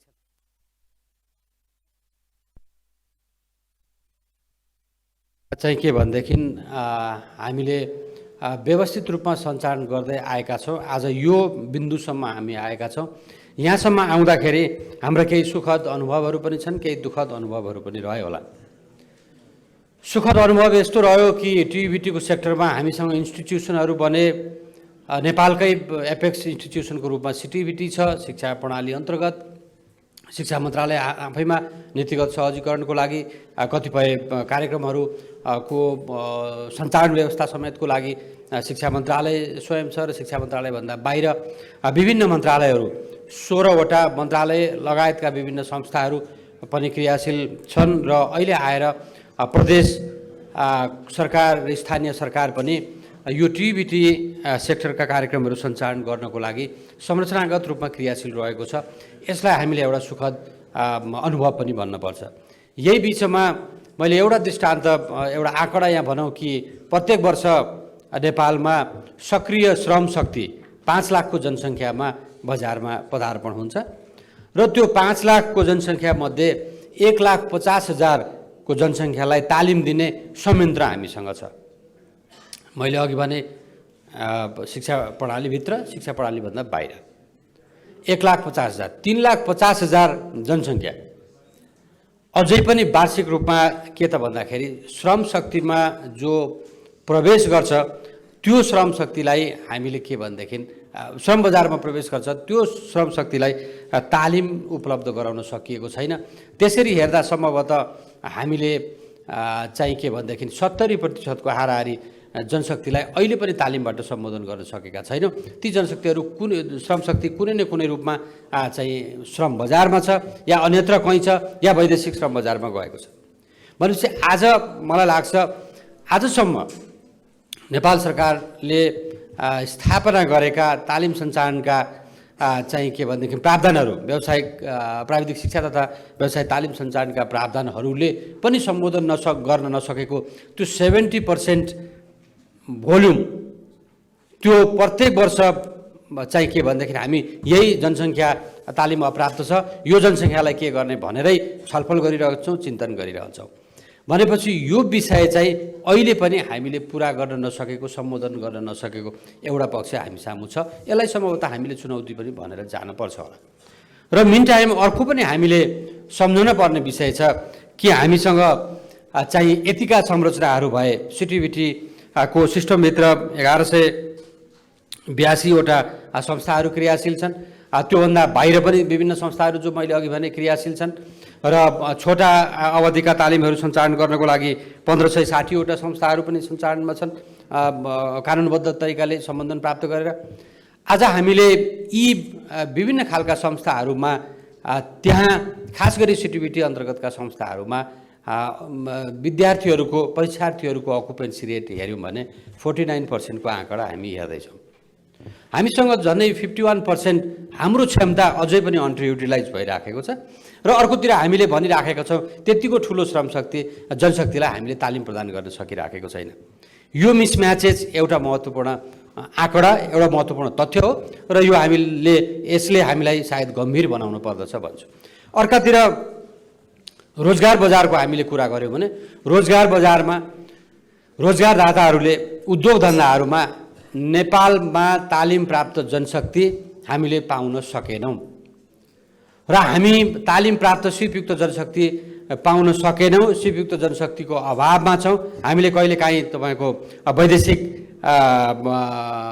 क्षेत्रबाट पनि हामीले जनशक्ति इम्पोर्ट गर्नुपर्ने परेको छ।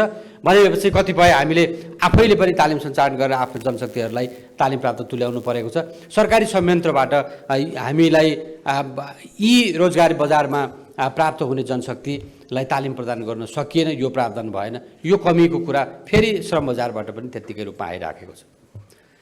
श्रम बजारको आवश्यकता एकातिर छ हामीले उपलब्ध गराउनु पर्ने सिपयुक्त जनशक्तिको अभाव अर्कोतिर छ हामीले सिपयुक्त जनशक्ति उत्पादन गर्न नसकेर या सिपमूलक तालिम प्रदान गर्न नसकेर भौतारिएर हाम्रा युवाहरू तपाईँहरूले अघि पनि चर्चामा आयो कि दैनिक 1200 को जनसङ्ख्याले बाहिरिराखेका छन्।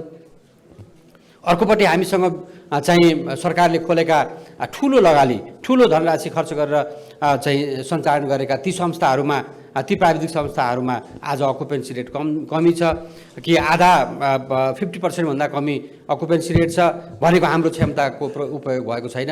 यी तमाम विषयहरूलाई हामीले हेऱ्यौँ भने मलाई लाग्छ अझै पनि यो क्षेत्रमा धेरै काम गर्न बाँकी छ र हामी एउटा घडीमा उभिएका छौँ कि चाहे सरकारी संयन्त्र भनौँ चाहे गैर सरकारी संयन्त्र भनौँ हामी अझै पनि टिबिटी सेक्टरमा धेरै राम्रा काम गर्ने अवसरहरू हाम्रा सामु छन् र हामीले यदि सुझबुझका साथ हाम्रा कदमहरूलाई अगाडि बढायौँ भने त्यो जस लिने पनि हामीसँग एउटा मौका छ। त्यसतर्फ पनि हामी सायद अगाडि बढ्नुपर्छ होला, यसलाई यो रूपमा बुझेर पनि भनेर भन्छु।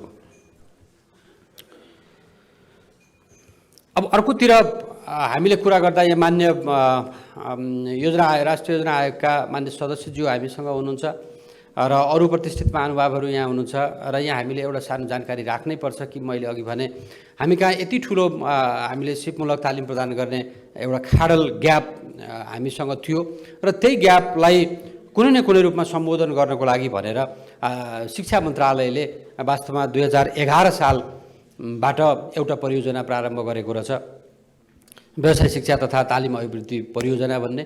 र त्यो परियोजना 2011 सालबाट पहिलो चरणमा 17 सालसम्म रह्यो र 17बाट फेरि पछाडि यो 2023 सालसम्म 6 वर्षको दरमियानमा अर्को चरणको तालिम सञ्चालन भयो। यो तालिमले खास गरी हामीलाई तत्कालै रोजगार प्राप्त गर्नको लागि योग्य जनशक्ति उत्पादन गर्नको लागि मूलतः छोटा अवधिका तालिम प्रदान गर्नको लागि यी परियोजनाहरू क्रियाशील रहेका थिए र यिनीहरूले विगत 10 वर्षको दरमियानमा चाहिँ सरदर 2 लाख युवाहरूलाई तालिम प्रदान गर्न सकेछ। ती 2 लाख युवाहरूले सिपमूलक तालिम प्राप्त गरे र ती 2 लाख युवाहरू अधिकांश युवाहरू अहिले रोजगारीमा छन्।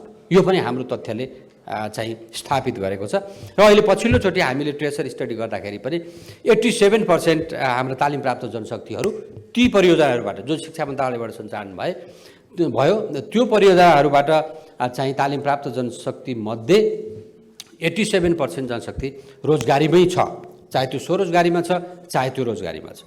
यो प्रकारको तथ्य हामीसँग आएको हुनाले र यति ठुलो जनसङ्ख्याको सुपयुक्त जनशक्ति पैदा गर्न, जनशक्ति योगदान गर्न, जनशक्ति तयार गर्नको लागि यो आयोजनाहरू फलदायी भएको, समग्रतामा हामीले फलदायी भएको देखेको हुनाले सम्भवतः आगामी दिनहरूमा हामीले यस्ता म्यासिभ स्केलमा सिपमूलक तालिम सञ्चालन गर्ने परियोजनाहरू अझै पनि हाम्रो नेपाली सन्दर्भमा, नेपालको सन्दर्भमा जरुरी छ र त्यसलाई हामीले कुनै न कुनै रूपमा चाहिँ के भनेदेखि एउटा अवधारणा बनाएर र सञ्चालन गरेर त्यसबाट हामीले प्रतिफल आर्जन गर्नेतर्फको हाम्रो सोच निर्देशित हुनुपर्छ भन्ने भावना शिक्षा मन्त्रालय सचमा छ र त्यो परियोजनासँग केही महिना काम गरेर चाहिँ के भनेदेखि आफ्नो अनुभव पनि हासिल गर्न सफल भएको समेत हो। म त्यो हिसाबले हेर्दाखेरि मैले एउटा आत्मविश्वासका साथ भन्न सक्छु कि मान्य राष्ट्रिय योजना आयोगका सदस्यज्यू यहाँ हुनुहुन्छ कि हामी कुनै न कुनै रूपमा मान्यज्यूहरूसँग यो छलफलमा जान्छ र त्यति बेला शिक्षा मन्त्रालय अहिले एउटा यो भावना सहित अगाडि बढिराखेको छ कि हामीले यस्तै चाहिँ के भने म्यासिभ स्केलको तालिम सञ्चालन गर्नको लागि रोजगारमूलक, तत्कालै रोजगार प्राप्त गर्ने रोजगारमूलक सिपमूलक तालिम सञ्चालन गर्नको लागि यस्ता खालका मेगा प्रोजेक्ट भनौँ या मिडियम स्केलका प्रोजेक्टहरू सञ्चालन गर्न आवश्यक छ भन्ने भावनामा शिक्षा मन्त्रालय छ आजको बिन्दुमा र यसलाई कुनै न कुनै रूपमा अगाडि बढाउनको लागि आफ्नो ठाउँबाट सहजीकरण हुन्छ भन्ने अपेक्षा पनि म सम्बन्धित निकायहरू समक्ष राख्दछु।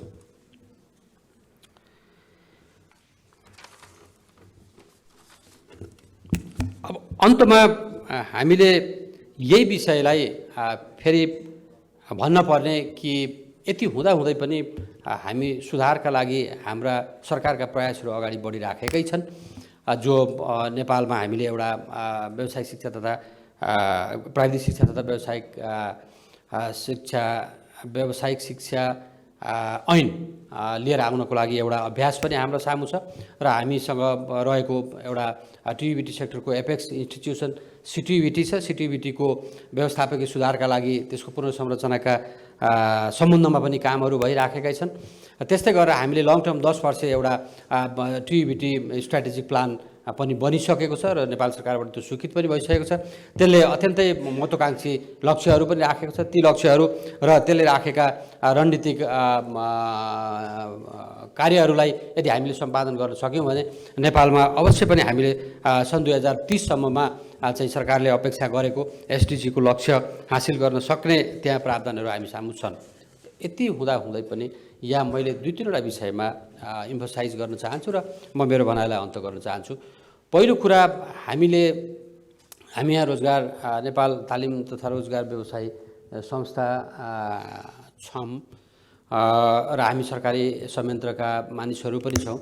यहाँनिर हामीले अबका दिनहरूमा हाम्रा तालिम सञ्चालनका अभियानहरूलाई अगाडि बढाउँदाखेरि तालिम कार्यक्रमहरू सञ्चालन गर्दाखेरि मूलत हामीले 2-3वटा बिन्दुमा हाम्रो ध्यान ज्यादा केन्द्रित हुनुपर्ने देखिन्छ।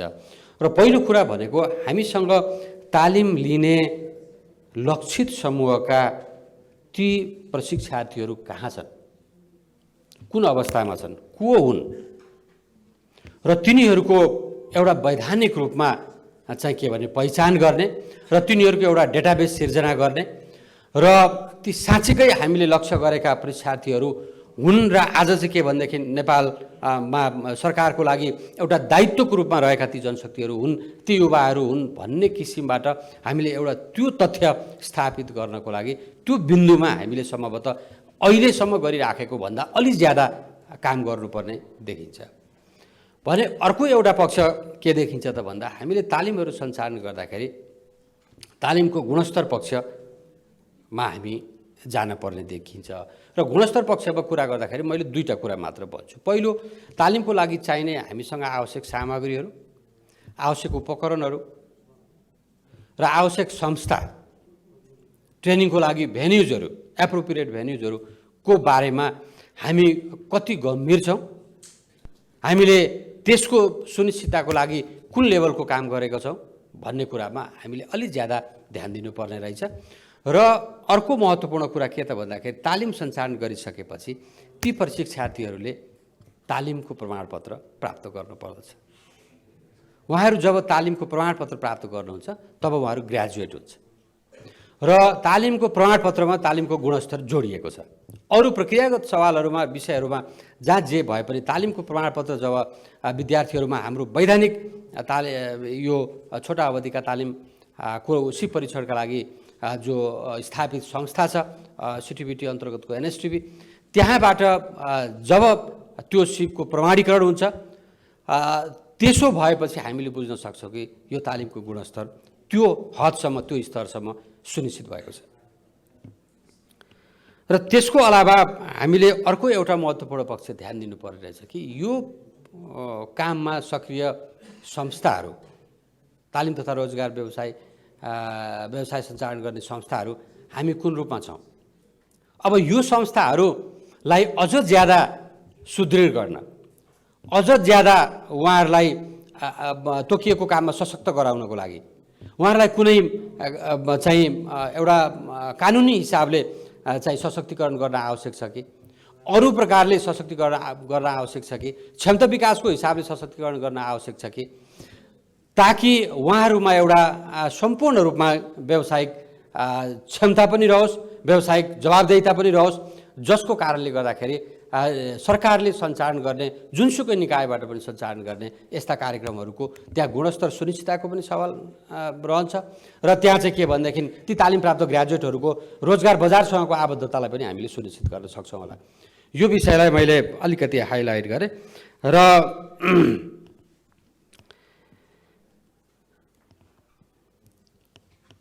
अन्तमा यो जो कार्यक्रम अहिले आज हामीले सञ्चालनको क्रममा छौँ, यो कार्यक्रम अन्तसम्म तपाईँले योजना गरे जसरी नै सञ्चालनमा रहोस्, विभिन्न विज्ञ साथीहरूको प्रस्तुतिकरणहरू उप छलफल अन्तर्क्रियाहरू रहोस्, मान्यज्यूहरूको पनि समय हामीले प्राप्त गर्न सकौँ, यो सबै किसिमले हामीले अपेक्षा गरेकै हिसाबले कार्यक्रम अगाडि बढोस्। यसमा मैले फेरि पनि शुभकामना भन्दै आफ्नो भनाइलाई यहीँ अन्त गर्दछु। धन्यवाद, नमस्कार।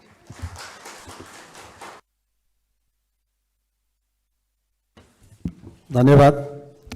शिक्षा मन्त्रालयका प्रवक्ता तथा डिबेट सेक्सनका महाशाखा प्रमुख शिवकुमार सापकोटाज्यू, मैले हाम्रो आमन्त्रित अतिथिज्यूहरू हुनुहुन्छ, केहीलाई मैले नाम लिन छुटाइरहेको छु। सिएनआईका भाइस प्रेसिडेन्ट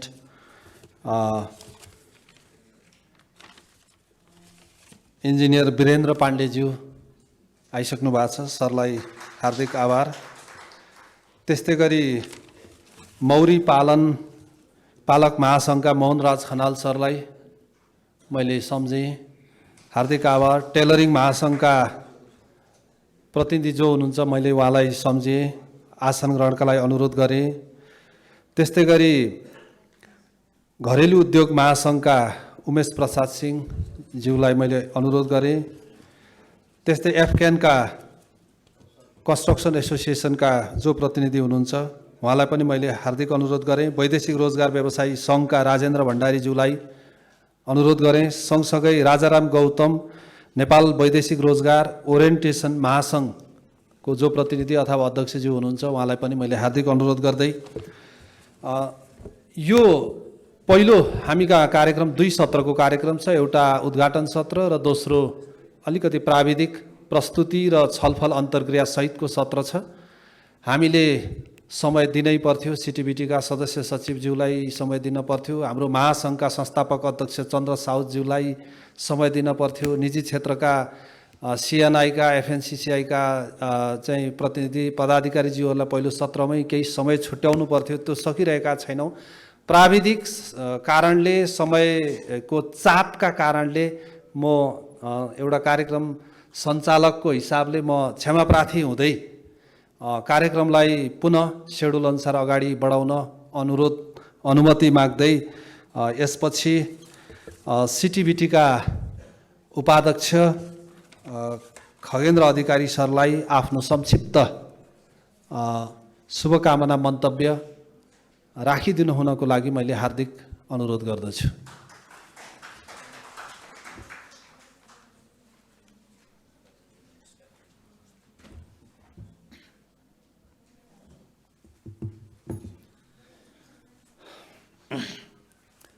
धन्यवाद कार्यक्रम सञ्चालकज्यू। नेपाल तालिम तथा रोजगार व्यवसाय महासङ्घका अध्यक्ष तथा यस कार्यक्रमको अध्यक्षता गरिरहनुभएको अध्यक्षज्यू, प्रमुख अतिथिज्यू गइसक्नु भएको छ, माननीय राष्ट्रिय योजना आयोगका सदस्यज्यू, सिटिबिटीका निमित्त सदस्यज्यू, नामै अप्ठ्यारो एनिवे ड्यासमा हुने प्रबुद्ध व्यक्तित्व, सिटिबिटीका निर्देशकज्यूहरू, टिबेटमा आफ्नो एक्सपर्टिज हासिल गर्नुहुने विज्ञहरू, म देखिरहेछु काठमाडौँ युनिभर्सिटीका आदरणीय प्राध्यापकज्यूहरू, विभिन्न व्यवसायी साथीहरू र विभिन्न सेक्टरबाट उपस्थित हुनुभएका पत्रकार लगायत साथीहरू, म धेरै लामो कुरा पनि गर्दिनँ। मलाई लामो कुरा नगर्नु उहाँले नभनिकन पनि उहाँले मलाई छोटै बोल्न भनिसक्नु भएको छ। समयको चाप बताउनु भएको छ, अरू वक्ताहरूको नाम काटिसक्नु भएको छ, त्यसैले म धेरै भन्दिनँ। म 3टा कुरालाई फोकस गर्छु र मेरो कुरा टुङ्ग्याउँछु। पहिलो यो महासङ्घ, दोस्रो सिटिबिटी र तेस्रो तालिम। यी 3टा कुरामा अलिकति कुरा जोड्छु र म टुङ्ग्याउँछु पनि। पहिलो कुरो महासङ्घ। अब यो नामैले महासङ्घ, धेरै सङ्घहरूको महासङ्घ। अब तपाईँहरूका धेरै व्यवसायसँग जोडिने साथीहरूको बिचबाट बनेको महासङ्घ। निश्चय पनि यो महासङ्घले गुणस्तर कायम गर्ने कुरा, बजारले माग गरे अनुसारको तालिमहरूलाई अगाडि बढाउने कुरा, तालिमलाई अलि एकीकृत ढङ्गले चलाउने कुरा, तालिममा भएका गुणस्तरका कुराहरूलाई समयक्रममा अभिमुखीकरण कार्यक्रम मार्फत आफ्नो मातहतका सम्पूर्ण सदस्यहरूलाई सुसूचित गर्ने कुरा, यो निर्वाह गर्नुहुन्छ भन्ने मलाई विश्वास लिएको छु। अघि पनि वक्ता साथीहरूले भन्नुभयो, योसँगको तालुकदार संस्था सिटिबिटी राज्यको तालिम सञ्चालन गर्ने सम्बन्धमा राज्यले महत्त्वपूर्ण जिम्मेवारी दिएर अहिलेसम्म कार्यक्रम सञ्चालन गरिरहेको सिटिबिटी र यो मातहत सम्बन्धन लिएर तपाईँहरू सञ्चालनमा रहनुभएका धेरै साथीहरू, तपाईँहरूले निश्चय पनि यो महासङ्घले गुणस्तरीयता कायम गर्ने कुरा र सामाजिक रूपले विभिन्न कोणबाट उठ्ने कुराहरू, तालिमको बारेमा धेरै कुराहरू उठ्छ। म सबै साथीहरूलाई एउटै बास्केटमा राखेर कुरा गर्न त चाहन्न, तर तालिमको बारेमा केही आलोचनाका कुराहरू पनि छन्। तालिम सिर्फ तालिमका लागि तालिम मात्रै भयो, तर जनस्तरमा जीवनस्तरलाई रूपान्तरण गर्नको लागि, आर्थिक रूपान्तरणको लागि चाहिँ तालिम सहायक सिद्ध हुन सकेन भन्ने कुरा यथेष्ट रूपले उठेको छ। यसमा कसको कमी छ, कहाँ कहाँ कमी छ, राज्यको तहबाट, संस्थाहरूको तहबाट, या सिटिबिटीको तहबाट, या विद्वान विज्ञहरूको तहबाट, त्यसलाई बहस गरौँला, खोजी गरौँला। तर हामीले आजको दिनमा तालिमलाई अलि पुनर्वासित ढङ्गले लानु परेको छ। त्यसमा महासङ्घको भूमिका असाध्यै उल्लेखनीय छ। महासङ्घले यी सबै कुराहरूमा आफ्नो ध्यान दिनेछ भन्ने कुराको म विश्वास लिन चाहन्छु। र यता कता के पनि कुरा उठ्छ भने तालिम प्रदायक संस्थाहरू गोजीमा छन् तर तालिममा छैनन् भन्ने कुराहरू पनि उठ्छ। अब यो कुरालाई साथीहरूले अलि नमिठो नमानिदिनु होला, मैले उठेको कुराहरूलाई मात्रै यहाँ जाहेर गर्न खोजेँ। मैले यसरी यो कुरा भनिरहेको छैन, तर उठेका कुरा तालिमहरूको बारेमा धेरै आलोचनाहरू छन्। सिटिबिटीभित्र हामीले पनि महासङ्घसँग आबद्ध रहेका, सङ्घसँग आबद्ध रहेका साथीहरूले तालिम सञ्चालन गरिरहने कुराहरूमा यो तालिम सञ्चालन गरिरहेका संस्था हुन् र या कसले गरेको हो या होइन, आधिकारिक हो या होइन, र तालिम कसरी भइरहेको छ बेला बखतमा हामीले अलिअलि मातापचिङ्गल गर्नु परिरहेकै अवस्था छ। तालिम प्रदायक महासङ्घका अध्यक्ष यही हुनुहुन्छ, उहाँले मलाई धेरैचोटि भन्नुभएको छ यो जसरी झोलामा खोला भनेर जसरी हाइड्रो पावरको बारेमा कुरा उठ्थ्यो नि, त्यस्तै गरेर तालिम पनि झोलामा बोकेर तालिम सञ्चालन गर्ने संस्थाहरूले झोले तालिम संस्थाहरूलाई बन्द गरौँ र तल वास्तवमै तालिम प्रदान गरिरहेका संस्थाहरूलाई प्रमोट गरौँ, सिटिबिटीले भूमिका निर्वाह गरिदियोस् भनेर उहाँले धेरैचोटि भन्नुभएको छ।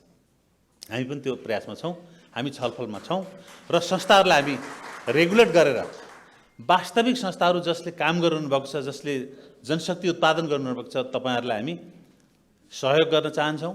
तपाईँहरूलाई हामीले काममा अझ सहज ढङ्गले तालिम प्रदान गर्नको लागि आवश्यकीय नीति तय गर्न चाहन्छौँ र तपाईँलाई मद्दत गर्न चाहन्छौँ। र जसले सही रूपले गरिरहनु भएको छैन त्यसलाई हामी निरुत्साहित गर्न चाहन्छौँ। त्योतर्फ हामीले केही छलफलको कुराहरू अगाडि बढाएका छौँ। त्यसकारण म महासङ्घको साथीहरूले जुन खालको कुरा हामीसँग राख्नु भएको छ, यहीँ हुनुहुन्छ महासङ्घको नेतृत्व तहमा हुने साथीहरू, सिटिबिटीमा गएर उहाँहरूले ज्ञापन पत्र समेत पनि बुझाउनु भएको छ अलि अगाडि, र संस्थाहरूलाई ठिक ढङ्गले अगाडि बढाउने कुरामा सिटिबिटीले नेतृत्व लिदियोस् भनेर उहाँहरूले आग्रह गर्नुभएको छ।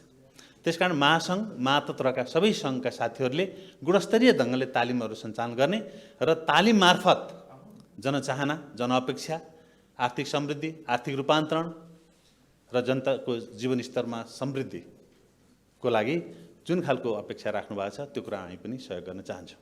त्यसकारण महासङ्घलाई र सङ्घलाई म यो कुरामा अगाडि बढ्ने कुरामा यहाँहरूलाई साथ सहयोग गर्न सिटिबिटीको तर्फबाट म प्रतिबद्धता व्यक्त गर्न चाहन्छु। अब अर्को कुरा, तालिमकै कुरा गर्दाखेरि धेरै ठाउँमा तालिमको बारेमा के कुरा उठिरहन्छ भने तालिम एक पछाडि अर्को, अर्को पछाडि अर्को हस्तान्तरण हुँदै जान्छ धेरै ठाउँमा। मेरै शिक्षालयहरू, हाम्रै शिक्षालयहरू, सिटिबिटी मातहतका शिक्षालयहरू विभिन्न मन्त्रालयले तालिम कार्यक्रम राख्ने, श्रम मन्त्रालयले तालिम राख्ने, कृषि मन्त्रालयले तालिम कार्यक्रम राख्ने, शिक्षा मन्त्रालयले तालिम कार्यक्रम राख्ने, उद्योग मन्त्रालयले तालिम कार्यक्रम राख्ने, करिब 12वटा मन्त्रालयका विभिन्न 17वटा भन्दा बढी एजेन्सीहरूले तालिम कार्यक्रम राख्ने र जिटिजुई गर्न सजिलो हुने, निजीभन्दा सरकारीबाट काम गर्न सजिलो हुने, अनि निजीलाई अलिकति प्रोसिजर झन्झटिलो हुने, सरकारीतर्फ अथवा सिटिबिटीबाट चलेका शिक्षालयहरूसँग सम्झौता गर्दा छिटो हुने, सिटिबिटीका हाम्रा शिक्षालयहरूसँग सम्झौता गर्नलाई मन्त्रालयहरूले प्रेरित गर्ने, बोलाउने र हाम्रा शिक्षालयहरू तालिम कार्यक्रमको चाहिँ सम्झौता गर्ने, लिएर जाने र आफूसँग त संयन्त्र यथोचित ढङ्गले नभएपछि अर्को कुनै संस्थालाई फेरि कन्ट्र्याक्ट बेसमा फेरि उसले अर्कोलाई दिने, फेरि त्यसले अर्कोलाई दिने खालका कुराहरू पनि बेला बखत आए र हामीले त्यो प्रक्रियालाई बन्द गर्न भनेर सर्कुलर जारी गऱ्यौँ र यसपल्टदेखि त्यो सम्भावना छैन। हामीले ती सबै शिक्षालयहरूलाई त्यसरी आफूसँग सरोकार राख्ने विषय र आफूले चलाउन सकिने हदभन्दा बाहिर गएर कुनै पनि सम्झौता नगर्न हामीले निर्देशन गऱ्यौँ र अहिले सम्भवतः मेरो जानकारीमा छैन, सम्भवतः केही सुधार भएको छ होला भन्ने मलाई विश्वास छ।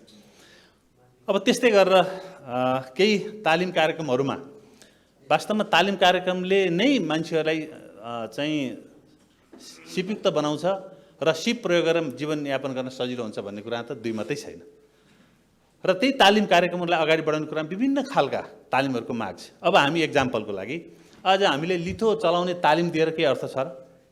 त्यसकारण तालिम पनि बजारले कस्तो खालको माग गरेको छ त्यो अनुसारको तालिमहरूको हामीले व्यवस्था गर्नु पर्यो। तालिमको लागि फेरि त्यति मात्रै भएन, तालिम लिएर त त्यसलाई त मान्यता प्राप्त पनि हुनु पर्यो। अब त्यस पछाडि मान्यता प्राप्त अघि साथीहरूले उठाउनु भयो, त्यो लिएको तालिम होस् अथवा आफूले आफ्नो जीवनस्तरमा आफै सिकेको सिप होस् लाई कहीँ न कहीँ गएर स्तरीकरण गर्नु पर्यो, प्रमाणीकरण गर्नु पर्यो। स्तरीकरण भन्नाले लेभल 1, लेभल 2, लेभल 3 के हो?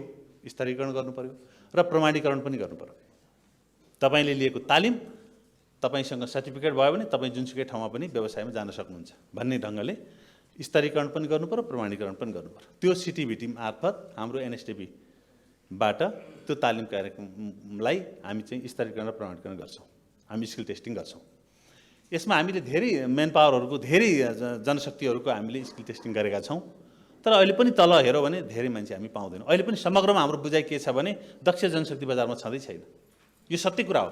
एउटा रिसर्च मैले हेरेको थिएँ, यहाँ रिसर्चमा असाध्यै धेरै अनुभव लिनुभएको म डाक्टर हरिप्रधान सरलाई देखिरहेको छु। उहाँले पनि बडा जोड दिनुहुन्छ तालिम कार्यक्रमलाई। सधैँ यस्तो यही तालिम कार्यक्रम र यिनै सिटिभिटी मार्फतका कुराहरूले मात्रै हामी चाहिँ देशलाई समृद्ध देश बनाउन सक्छौँ भन्ने कुरामा असाध्यै विश्वास गर्नुहुन्छ। सिटिभिटी जस्ता संस्थाहरूले नै मात्रै र तालिम प्रदायक तपाईँ संस्थाहरूले मात्रै नै सहकार्य गरेर सामाजिक रूपान्तरण गर्न सकिन्छ भन्ने कुरामा विश्वास राख्नुहुन्छ। मैले हेरेको थिएँ नेपालमा कपाल काट्ने मात्रै हामीले पनि तालिम त दिन्छौँ, तर त्यो त्यति हामीले अपेक्षा गरे अनुसार छैन। त्यसबाट मात्रै करिब 6 अर्बभन्दा बढी राजस्व अथवा पैसा चाहिँ रेमिटेन्स चाहिँ भारतमा जान्छ। भारतको रेमिटेन्स ल्याउने ठुलो एउटा चाहिँ समूहमध्ये नेपालबाट जाने रेमिटेन्स अथवा नेपालबाट चाहिँ लाने मेन पावरहरूबाट जान्छ। भन्न खोजे मैले के हो भने एउटा कपाल काट्ने सिप हामीले मात्रै पनि आत्मनिर्भर बनायौँ भने 6 अरब रुपियाँ त हामी जोगायौँ नि। तर हामीसँग त्यसरी अहिले हामी जान सकिरहेका छैनौँ र त्यो कुरालाई हामीले